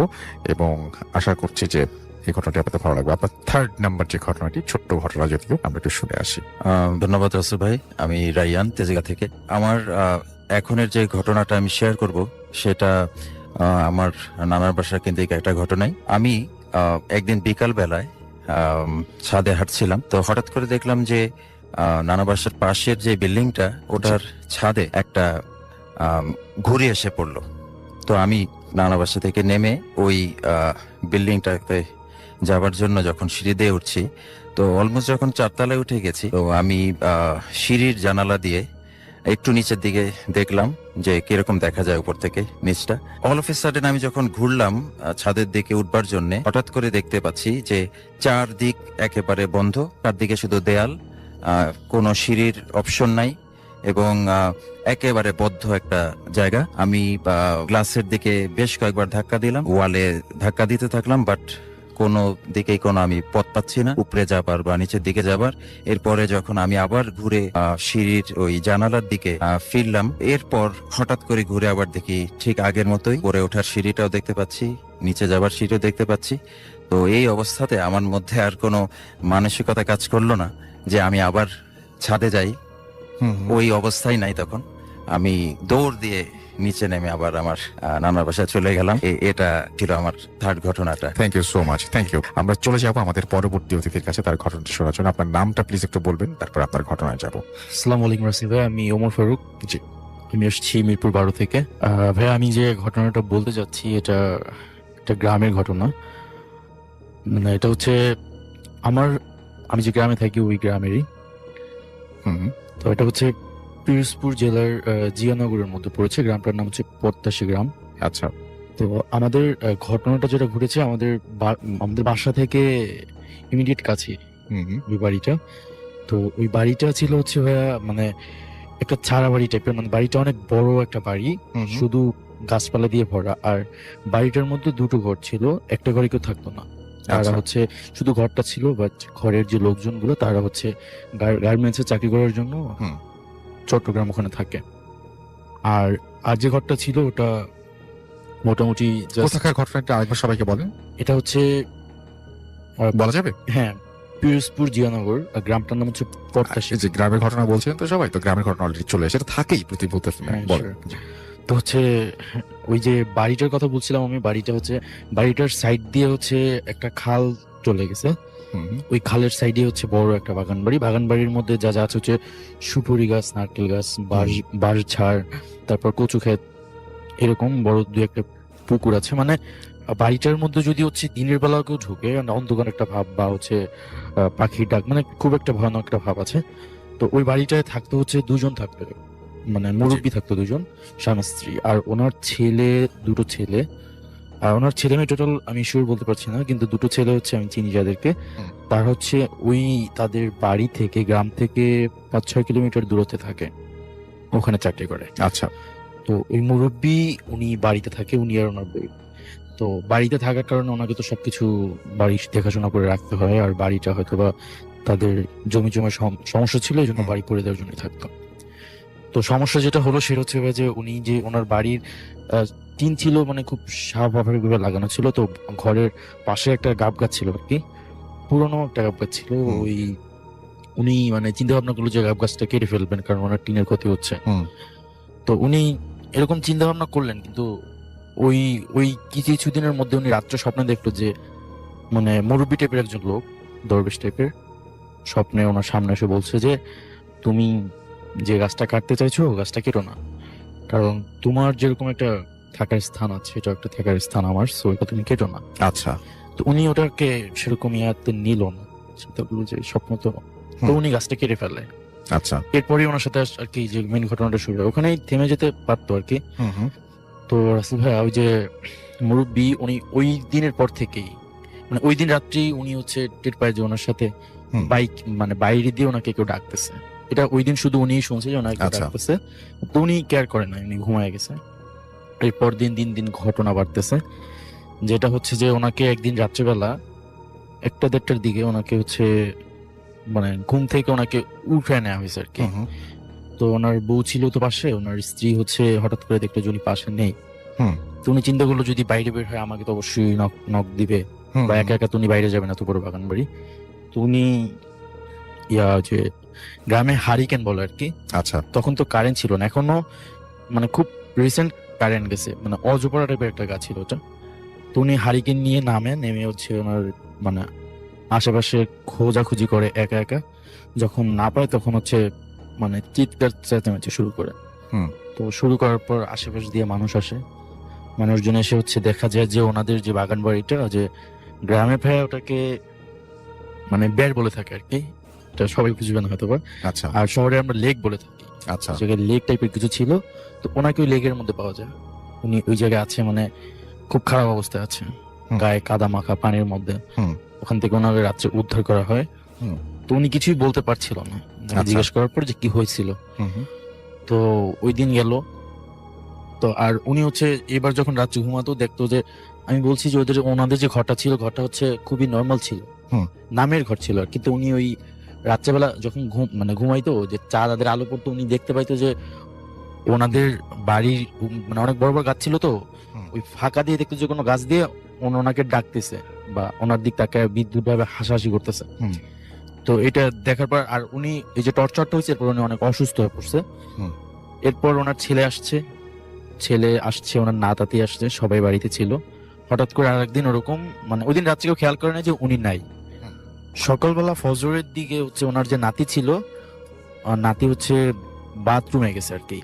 আর ভাইয়া গ্রামের যে কিছু কিছু বাড়িতে এখনো হয়তোবা দেখা যায় যে বাথরুমটা খুবই নর্মাল, মানে হচ্ছে সুপুরি গাছের যে হচ্ছে পাতাটা ওটা দিয়ে হচ্ছে মানে চারোদিক দিয়ে বেড়া দেয়া আর কি, ওই রকম গাছ দিয়ে করা। গ্রামে এরকম এখনো বাথরুম ওগুলো আছে। তো ওই টাইপের একটা বাথরুম ওই বাড়িতে ছিল। তো ওই যে ওনার নাতি সকাল ফজরের আগে দেওনি মানে ওয়াশরুমে গেছে, বাথরুমে যাওয়ার পর দেখে যে ও যে মানে দাদু ছিল উনি ওই বাথরুমের মধ্যে পড়ে আছে, তার সমস্ত গায়ে হচ্ছে ময়লা। তো এটা দেখার পর ও তো সবাইকে ডেকে আনার পর ওখান থেকে উঠানো হয়, গোসল করানো হয়। হুম। আজকেও সেম কাহিনী, উনি কিছু বলতে পারতেছেন না যে উনি ওই জায়গায় কিভাবে গেল। হুম। তো এরকম হওয়ার পর ভাইয়া এই যে এর মধ্যে আরো দু একদিন ওনাকে এরকম রাত্রেবেলা নিয়ে যাওয়া হয়েছে। তো সবাই এবার ওনার বাড়িতে সবাই চলে আসছে এই কাহিনী শোনার পরে। এরপর হচ্ছে ওনাকে হচ্ছে ডাক্তার দেখানো হলো, তো ডাক্তার দেখানোতে কোনো লাভ হয়নি ভাইয়া, উনি হচ্ছে কিছুদিন পরে আস্তে আস্তে করে মানে অসুস্থ হয়ে মারা গেছে। তো ভাই এখানেও ঘটনাটা শেষ হলে কিন্তু পারতো, বাট যেটা শুরু হলো যে উনি মানে মারা যাওয়ার পরে ওই বাড়িতে যেটা হতো, ওনার কিন্তু স্ত্রী ছিল, উনি তো মারা গেল। তো দেখা যেত যে ওনার রূপ নিয়ে আচ্ছা আরেকটা জিনিস মিস করছি, সরি ফর দ্যাট। সেটা হচ্ছে যে উনি যখন মারা যাওয়া হয় ওনাকে নিয়ে যাওয়া হচ্ছিল যে তার ছেলেরা যে শহরে থাকতো, ওটা হচ্ছে 5-6 কিলোমিটার দূরে। ওখানে হসপিটালে ওখানে ডাক্তার দেখানোর পর ওখানেরই একটা সরকারি কবরস্থানে ওকে মাটি দেওয়া। তো এটা কিন্তু ওনার এই গ্রামের বাড়ি থেকে 5-6 কিলোমিটার দূরে। তো ওখান থেকে উনি তো আর এখানে আসা সম্ভব না, ওনাকে ওখানেই মাটি দেওয়া হয়। কিন্তু যেটা দেখা যায় যে পরের রাতগুলোতে সন্ধ্যার পরেই দেখা যায় যে ওনার আকৃতি ধরে ওই ঘরটার আশেপাশে ঘুরতেছে, ঘরটার মধ্যে উঠতেছে, মানে উঠতে চাচ্ছে, ঘরের মধ্যে উঠতে পারতেছে না, কিন্তু ওর আশেপাশে ঘুরতেছে সাদা কাপড় পরা। তো এটা ভাই খুব বাজে একটা সিচুয়েশন হয়ে গেছিল গ্রামে। তখন আমিও ওখানে ছিলাম গ্রামে, তখন আমি ওখানে অনেক আগের কথা, তো মানে 3-4 বছর হয়েছে, আমি তখন এসএসসি কমপ্লিট করি, তখন ওই জায়গায় একটা স্কুলে পড়ি আমি। তো ভাই যেটা হয়তো সন্ধ্যার পরে ওই বাড়ির আশেপাশ থেকে মানে ওই বাড়ি থেকে একটা গন্ধ বের হতো, কিরকম কাপড় চুপড় পোড়ালে যেরকম একটা গন্ধ বের হয়, খুবই বাজে একটা গন্ধ ছিল, এরকম একটা গন্ধ বের হইতো। আর ওনাকে যখন মাটি দেওয়া হয় ওর পর থেকে ওই ঘরে কেউ থাকতে পারতো না। ওনার বউ হচ্ছে ওনার যে ছেলের ঘরটা ছিল পাশে ওই ঘরে থাকতো, কিন্তু উনি বারবার একটা কথা বলতো যে ওনার বউয়ের নামটা আমি উচ্চারণ করছি না, কিন্তু ওনার বউয়ের নাম ধরে বলতো যে আমি ওকে নিয়ে যাব, এরকম বলা হতো। সো ভাইয়া এরকম হওয়ার পর পাশের যে বাড়িগুলো ছিল তারাও তো খুব মানে নাজেহাল অবস্থা ছিল। তো একটা ছেলে সন্ধ্যার চিন্তা করছে যে প্রত্যেক সন্ধ্যা এরকম হয়তো আমি একদিন সন্ধ্যা একটু কোরআন তেলাওয়াত করে দিই। তো ও কোরআন তেলাওয়াত শুরু করছে। এবার হচ্ছে ঘর থেকে ঘোরাঘুরি, ওই ঘরের পাশে এখন আর ঘুরছে না, ওনাদের সীমানা লাস্টে এসে ওকে চিৎকার করে বলতেছে যে তুই কোরআন তেলাওয়াত করা অফ কর, নাহলে কিন্তু তোর তোর ক্ষতি করে ফেলবো, আমি তোদের কিছু করতে চাচ্ছি না, তোরা জাস্ট ওকে আমারে দিয়ে দে। ওনার স্ত্রীর কথা বলতেছে, ওকে আমারে দিয়ে দে। আর ওকে দেওয়ার কারণ হচ্ছে ভাইয়া, ওই যে গাছটা কাটছিল, উনি ওনার স্ত্রীকে জিজ্ঞেস করছিল, বলছিল, ওনার স্ত্রীও সেম কথা বলছে যে কেটে ফেলো, ওগুলো কি বিশ্বাস করে, এই জন্য ওনার বইয়ের উপর ও রাখছিল। তো ভাইয়া আর এরকম হওয়ার পর ও ওর কোরআন তেলাওয়াত করা বন্ধ করে দিয়েছে, ও ভয় পেয়ে গেছে আর কি। আর যেটা হয়তো ওই রকম দেখে সন্ধ্যার পরে প্রত্যেকটা ঘরে গ্যাঞ্জাম লাগতো, মানে স্বামী স্ত্রীর মধ্যে কিচ্ছু হয় না সারাদিন, হঠাৎ করে স্বামী তার স্ত্রীকে ধূপধাপ মার শুরু করতেছে রিজন ছাড়া, এরকম শুরু হয়। তো হ্যাঁ, এরকম করতে করতে ওই বাড়ির একজন জামাই ছিল, উনি চট্টগ্রাম থাকতো, গার্মেন্টস চাকরি করতো, উনি এই খবর পেয়ে বাড়িতে আসে। তো উনি সামথিং শুনছে যে হচ্ছে উনি মারা গেছে বা অসুস্থ এরকম, কিন্তু উনি আসতে আসতে হয়তো বা রাত 11টার মতো বাজছে, চাঁদনি রাত ছিল। উনি ওই বাড়ির সীমানায়, আমি বলছি কিন্তু যে ওই বাড়ির পাশে একটা খাল ছিল, তো খালটার উপরে সাঁকো আছে, সাঁকো পার হয়ে উনি বাড়িতে ঢুকতে হয়। উনি যখন সাঁকো পার হয় তখন দেখে যে ওই যে মুরব্বী ছিল আর কি, যে মারা গেছে, উনি ওনার সামনে এসে দাঁড়াইছে। কিন্তু অদ্ভুত ছিল যে ওনার সাইজটা ছিল একটু ডিফারেন্ট, খাটো টাইপের ছিল। কিন্তু উনি যখন ঢুকে ফর্মালিটি মেডেন সালাম দিল, সালামের উত্তর দেয় না, কিন্তু উনি আস্তে আস্তে করে লম্বা হচ্ছে। ফার্স্টে ছিল এক হাইট, পরে হাইট বাড়তেছে। তো এইটা দেখে উনি হচ্ছে মেনে নিতে পারে না, উনি ওখানে অজ্ঞান হয়ে পড়ে যায়, পরে ওনার জ্বর হয়, ওনার অবস্থা খুব খারাপ হয়ে যায়। কিন্তু এখন ব্যাপারটা হচ্ছিল যে ওনাদের যে জাস্ট ফ্যামিলিরা শুধু ক্ষতিগ্রস্ত হচ্ছে না, ভয় পাচ্ছে না, পুরো গ্রামবাসী একটা ইয়ার মধ্যে ছিল, আতঙ্কের মধ্যে ছিল। সন্ধ্যার পরে কেউ বাইরে বেরোতে পারতো না। তো এরপর ভাই সবাই মিলে সিদ্ধান্ত নিল যে এইটাকে কিছু একটা করতে হবে। তো এরপর ওখানে দুজন কবিরাজকে নিয়ে আসা হয়। আর আমাদের ওখানে বাজারের একটা মসজিদ আছে, মানে ওই মসজিদের ইমাম সাহেবকে খবর দেওয়া হয়। তো উনি ফার্স্টে রাজি হয়নি, তারপরে 2-3 জন মিলে আর কি ওই বাড়িতে সন্ধ্যা একটা ইয়া করে, আসর করে। আসর অনেক গ্রামবাসী ছিল ওখানে। আসর করার পর হচ্ছে সামথিং কিছু হচ্ছে, তারা দোয়া পড়লো। আর হচ্ছে মানে লোহার রড টাইপের ছিল অনেকগুলা, ঝাড়ু এইসব অনেক কিছু ছিল। তো ওনারা একটা গোল একটা ইয়া দিয়ে ওখানে চাইরো সাইড ইয়া দিছিল আগুন দিয়ে।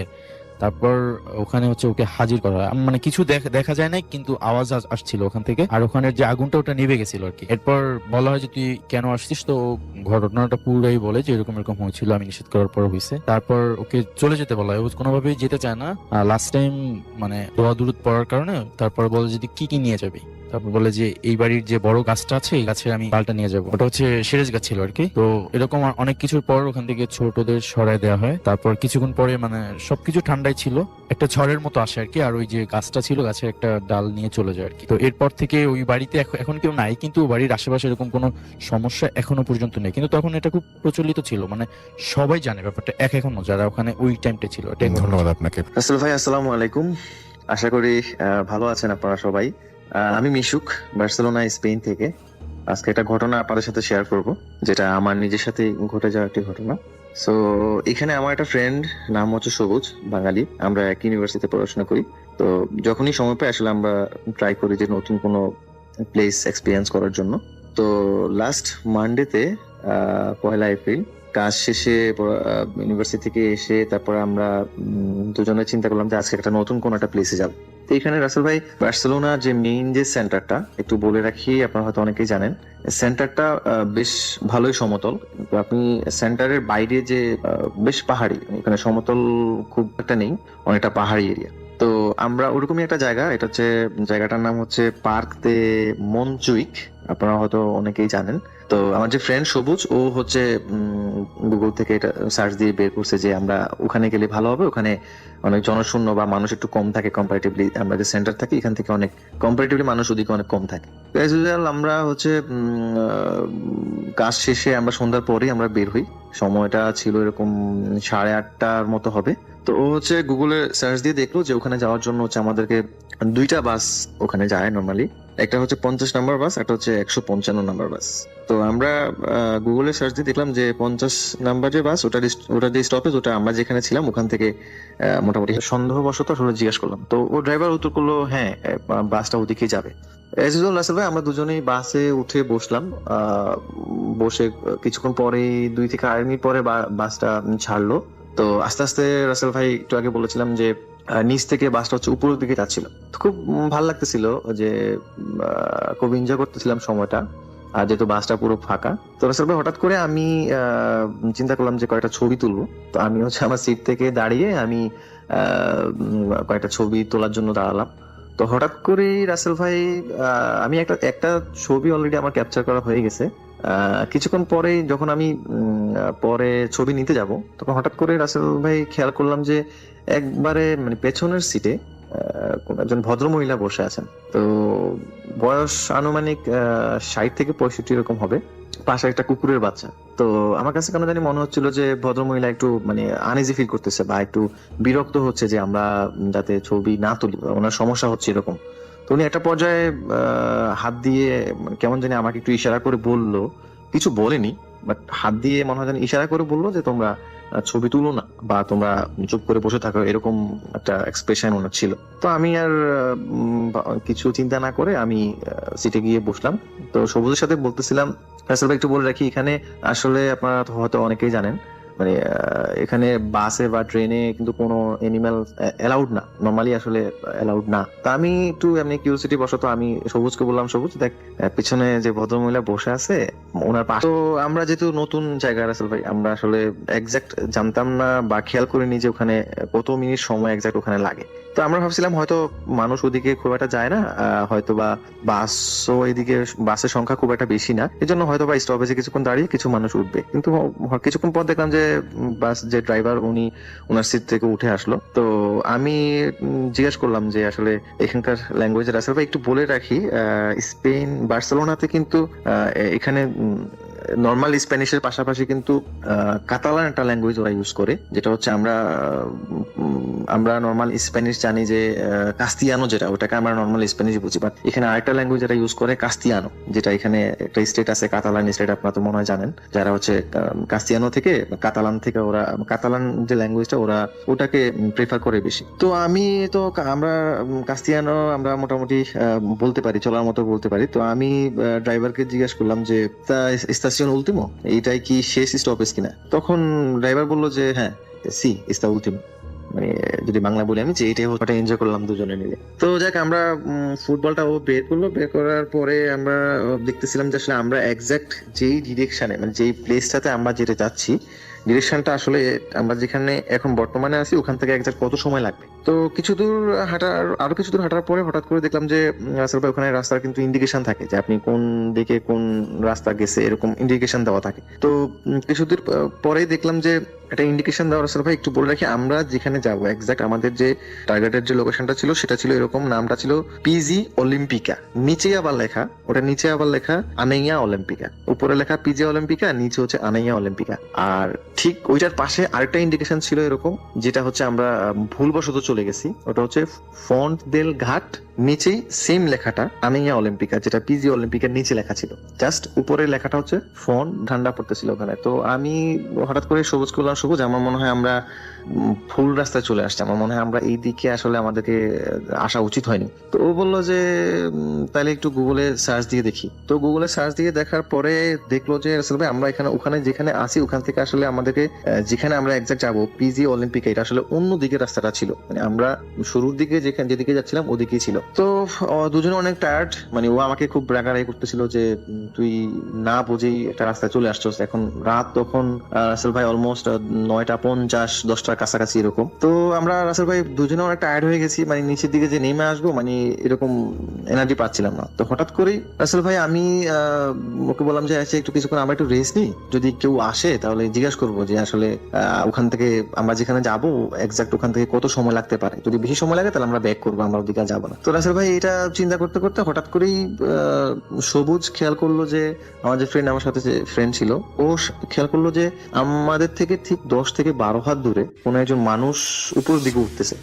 এক্সাক্ট মানুষ এইজ কত বা ছেলে মানুষ না মেয়ে মানুষ আসলে আমরা ততক্ষণ পর্যন্ত বুঝতে পারিনি। তাই বললাম যে চল তাহলে আমরা কষ্ট করে আর একটু উঠি, ওনাকে আমরা ধরি, ওনার সাথে কথা বলি, ওনাকে যদি যে অবশ্যই এখানে লোকাল হবে, এত রাত্রে তো আর এখানে টুরিস্ট আসবে না। তো আমরা একটু মানে ব্যাগ নিয়ে হচ্ছে ওনাকে ধরার জন্য ওনার দিকে টেনে যাচ্ছি। যাওয়ার পরে যখন ঠিক ওনার কাছাকাছি যখন গেলাম তখন রাসেল ভাই আসলে চিন্তা করতেছিলাম যে কি বলবো ওনাকে, কারণ এখানে অনেকে আসলে এখানে কাস্তিয়ানো ওরা বুঝে, কিন্তু কাস্তিয়ানো ওরা আসলে বলতোটা ভয় মনে হয়। রাসেল ভাই আমি লাস্ট 7 মাস আমি ইউরোপে আসছি, এখানে এতটা ভয় মনে হয় আমার সাথে যে ফ্রেন্ড ও মনে হয় জীবনে পায় নাই, আমিও পাই নাই। রাসেল ভাই আমরা ঠিক যেই মানুষটাকে আমরা বাসে দেখে আসছি যে বুড়ো মানুষটি, বৃদ্ধ মহিলা, ঠিক ওই মানুষটাই এখানে। তিনি উপরের দিকে উঠছেন, হঠাৎ করে আমাদের দিকে তাকিয়েই রাসেল ভাই মানে বিশ্বাস করবেন না কতটা ভয় পাইছি আমরা। একে তো রাসেল ভাই অনেক টায়ার্ড, মানে আর প্রচন্ড ঠান্ডা পড়তেছিল, অনেক ঠান্ডা বাতাস, মানে কথা বের হচ্ছিল না মুখ দিয়ে। তিনি একটা কথাই শুধু বললেন যে তিনিও মৌত করাজ, মানে এটার মানে হচ্ছে রাসেল ভাই এটাকে উনি কাতালান বলছে। আমরা আসলে একজাক্ট তোকে 60-এর উপরে সে বাস থেকে কখন নামলো, আমরা কিন্তু বাসের সামনের দিকে বসছি, তো আমরা কিন্তু ওনার আগেই নামার কথা, যেহেতু উনি পেছনে বসছে। আসলে ভাই আমরা নেমে বের হয়ে গেছি, উনি কখন নামছে আমরা ওনাকে দেখিও নি। আর উনি যদি নেমেও থাকে তাহলে উনি নিশ্চয়ই হেঁটে আসলে আমরা যে পথ দিয়ে আসতাম ওখান দিয়ে আসছি, ওখান দিয়ে আসার কথা। কিন্তু এই বৃদ্ধ মহিলা ওখান থেকে আমাদের আগে এসে এই খাড়া পাহাড়ে এইভাবে উঠে যাবে রাসেল ভাই, এটা আসলে কোনোভাবেই বিশ্বাস করার মতো না। আর এই জন্যই বেশি ভয় পেয়ে গেছিলাম রাসেল ভাই আমরা, যে এটা কিভাবে সম্ভব। একজন বৃদ্ধ মহিলা বয়স 60-এর উপরে, তিনি ওখান থেকে আমাদের আগে হেঁটে এসে যাচ্ছিল, এই সময়ের মধ্যে উনি কিভাবে এখান থেকে গায়েব হয়ে গেল।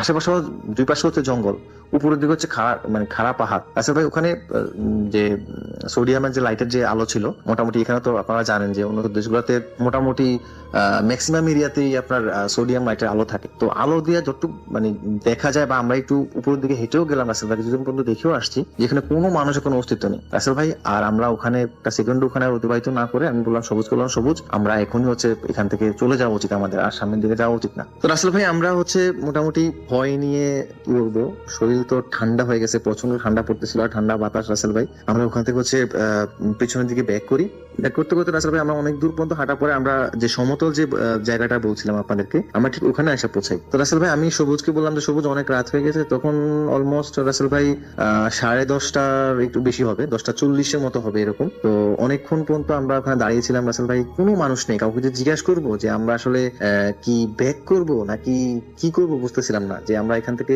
যদি আমাদের যেখান থেকে আমরা বাসে উঠছিলাম না, বুঝে বললাম যে দেখো আমরা এখানে আসছিলাম এরকম এরকম এরকম একটা ঘটনা আমার সাথে করছে, এখন আমরা আসলে কিভাবে আমরা বাসা যাবো, আমাদের বাসা ঠিকানা বলার পরে। তো ভদ্রলোক আমাদেরকে যেটা বললো যে তোমরা তো মনে হয় এখানকার টুরিস্ট, তো এই সময় আসলে তোমাদের এখানে আসাটা উচিত হয়নি। এটা একটা সুন্দর এরিয়া ঠিক আছে, বাট তোমাদের এই সময়টা তোমাদের আসা উচিত হয়নি।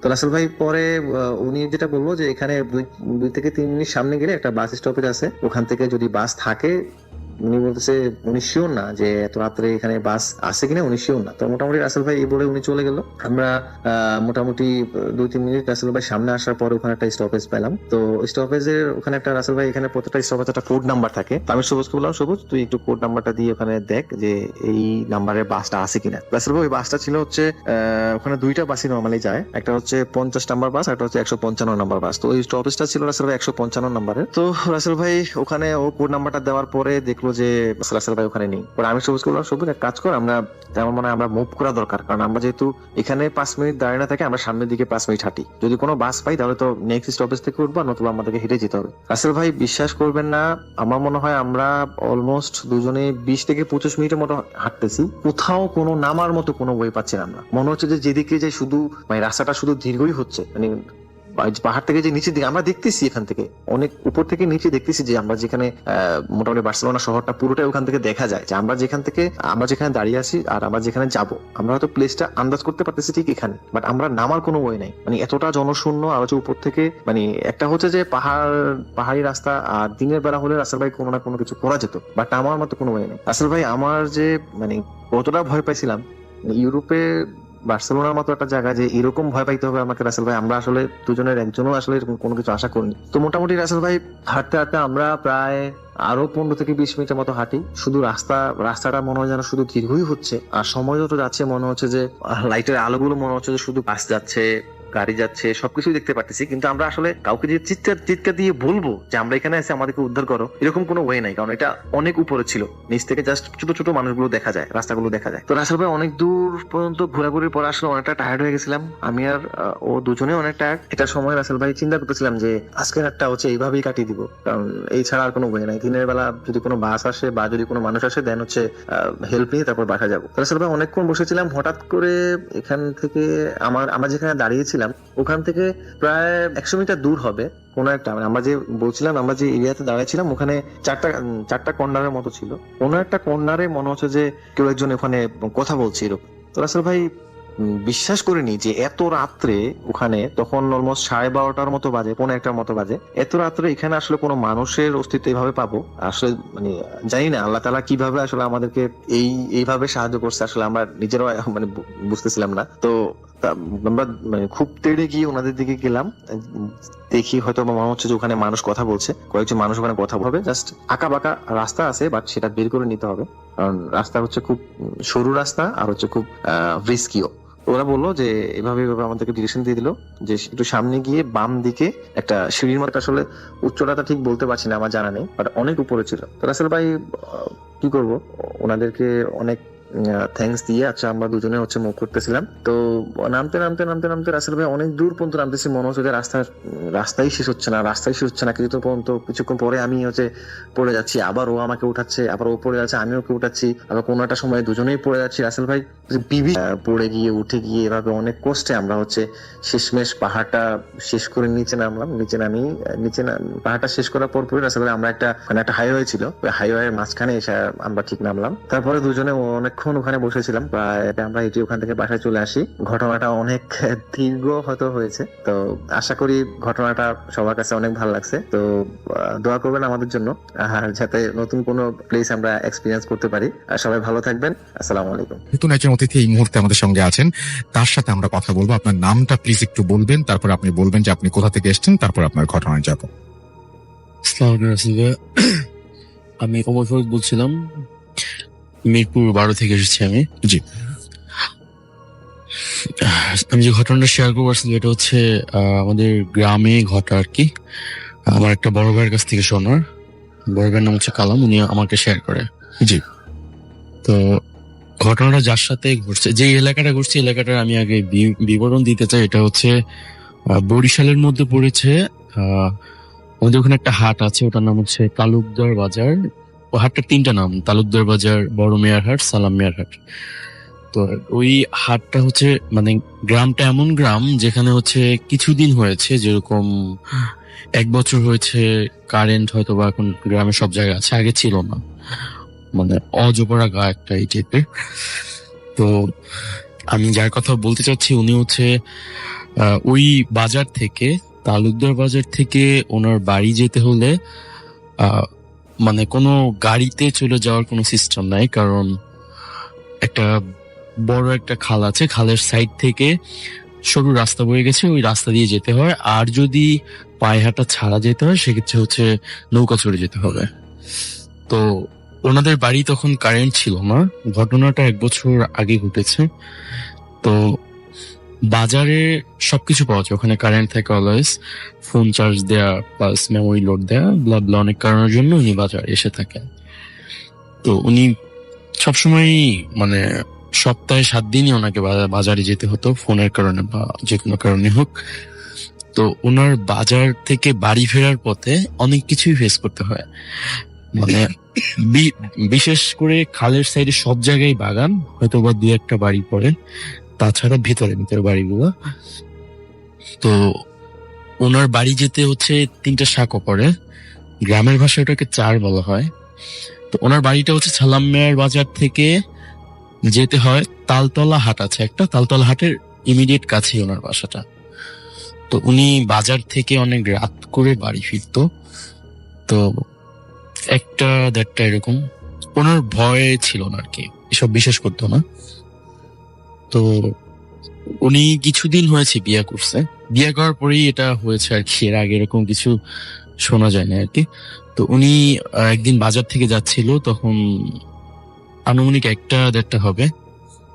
তো উনি যখন যাচ্ছিলেন, উনি ওনাদের বাড়ি যে 3টা যে সাঁকো পড়ে, তার মধ্যে প্রথম সাঁকোটার পরের যে সাঁকোটা, ওটা হচ্ছে তীরমুখী, মানে 3টা খাল এসে এক জায়গায় মুখ হয়েছে তীরমুখী, আর পাশাপাশি একটা চালা ছিল, সাঁকোটার যেখানে ওর পাশে একটা চালা ছিল।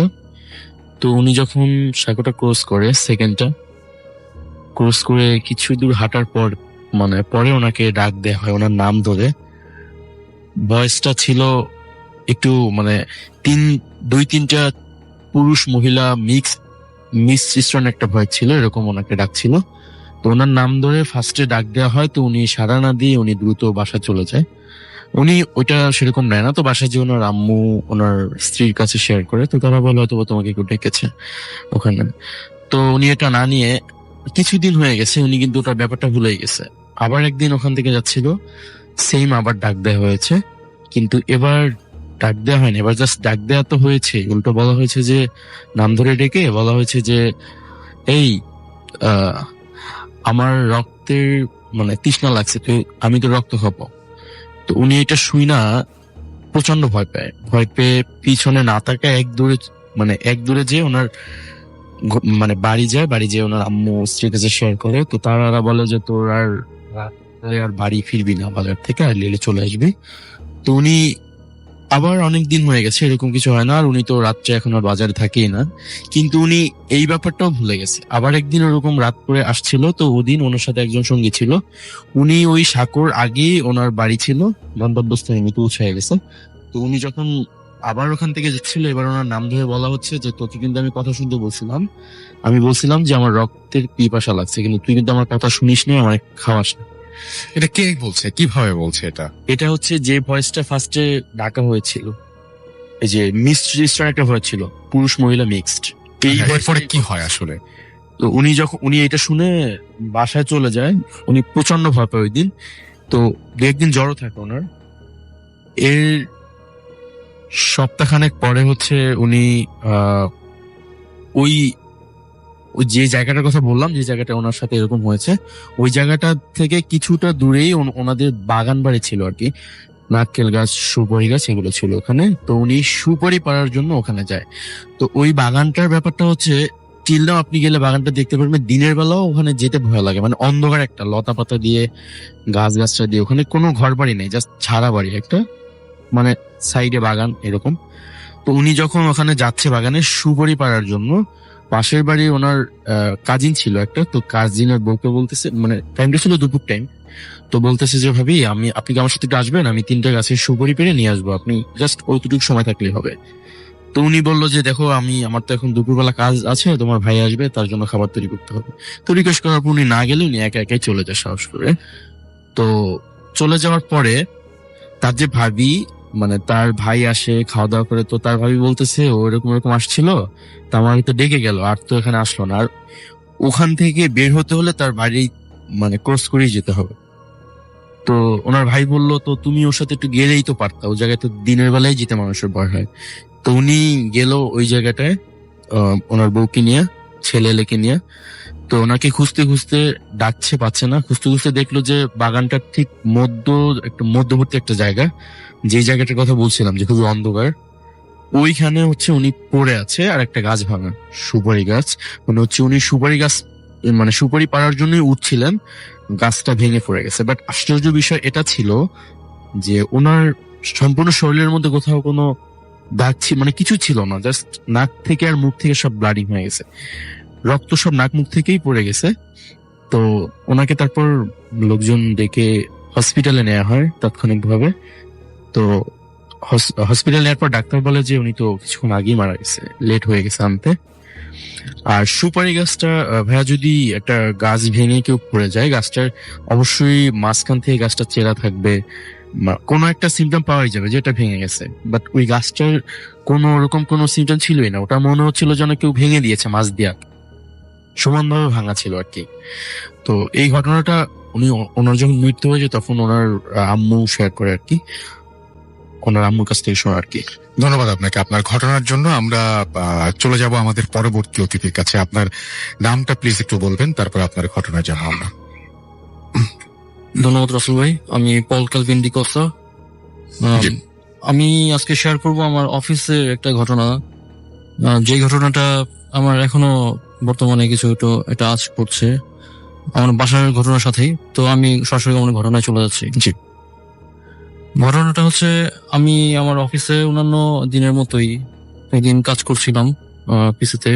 তো সেদিন আমি আমার কাজের একটা প্রিন্ট আউট নেওয়ার পর দেখলাম যে প্রিন্ট আউটটা আছে ব্ল্যাঙ্ক। আমার পিসিতে এটা শো করছে যে আমার ডেটাগুলা সবগুলোই শো করছে, প্রথমে প্রিন্ট আউটটা আসছে ব্ল্যাঙ্ক। তো আমি আবার প্রিন্ট আউট করে তারপর দেখলাম সেম অবস্থা। তো আমি এটা, যেহেতু আমি আইটি ডিপার্টমেন্টে কাজ করি, তো আমি ল্যান সেট আপটা একটু চেক করলাম যে নেটওয়ার্কিং এর কোনো প্রবলেম আছে কিনা, অন্যান্য পিস থেকে সেম প্রবলেম হচ্ছে কিনা, কিন্তু কোনো প্রবলেম ছিল না।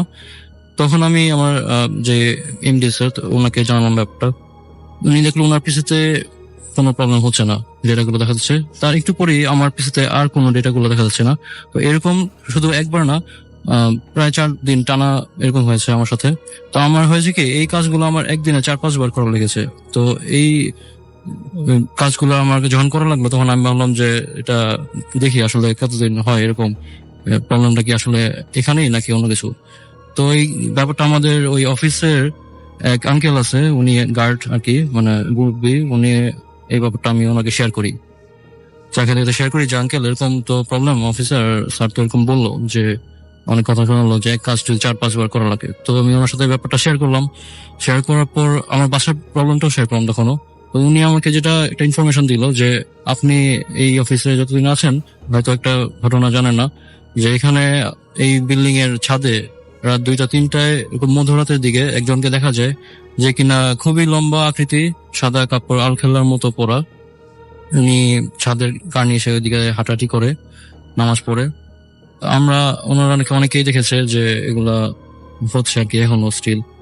তো যারা আবার দেখতে চায় ইন্টেনশনালি, ইচ্ছে করে টার্গেট নিয়ে যায় যে দেখবো আজকে, তারা এটা দেখতে পারে না, এটা হঠাৎ হঠাৎ হয়, নাকে দেখা যায়। তো এরকম প্রবলেম শোনার পর আমি বুঝতে পেরেছি যে সামথিং ওয়েন্ট রং।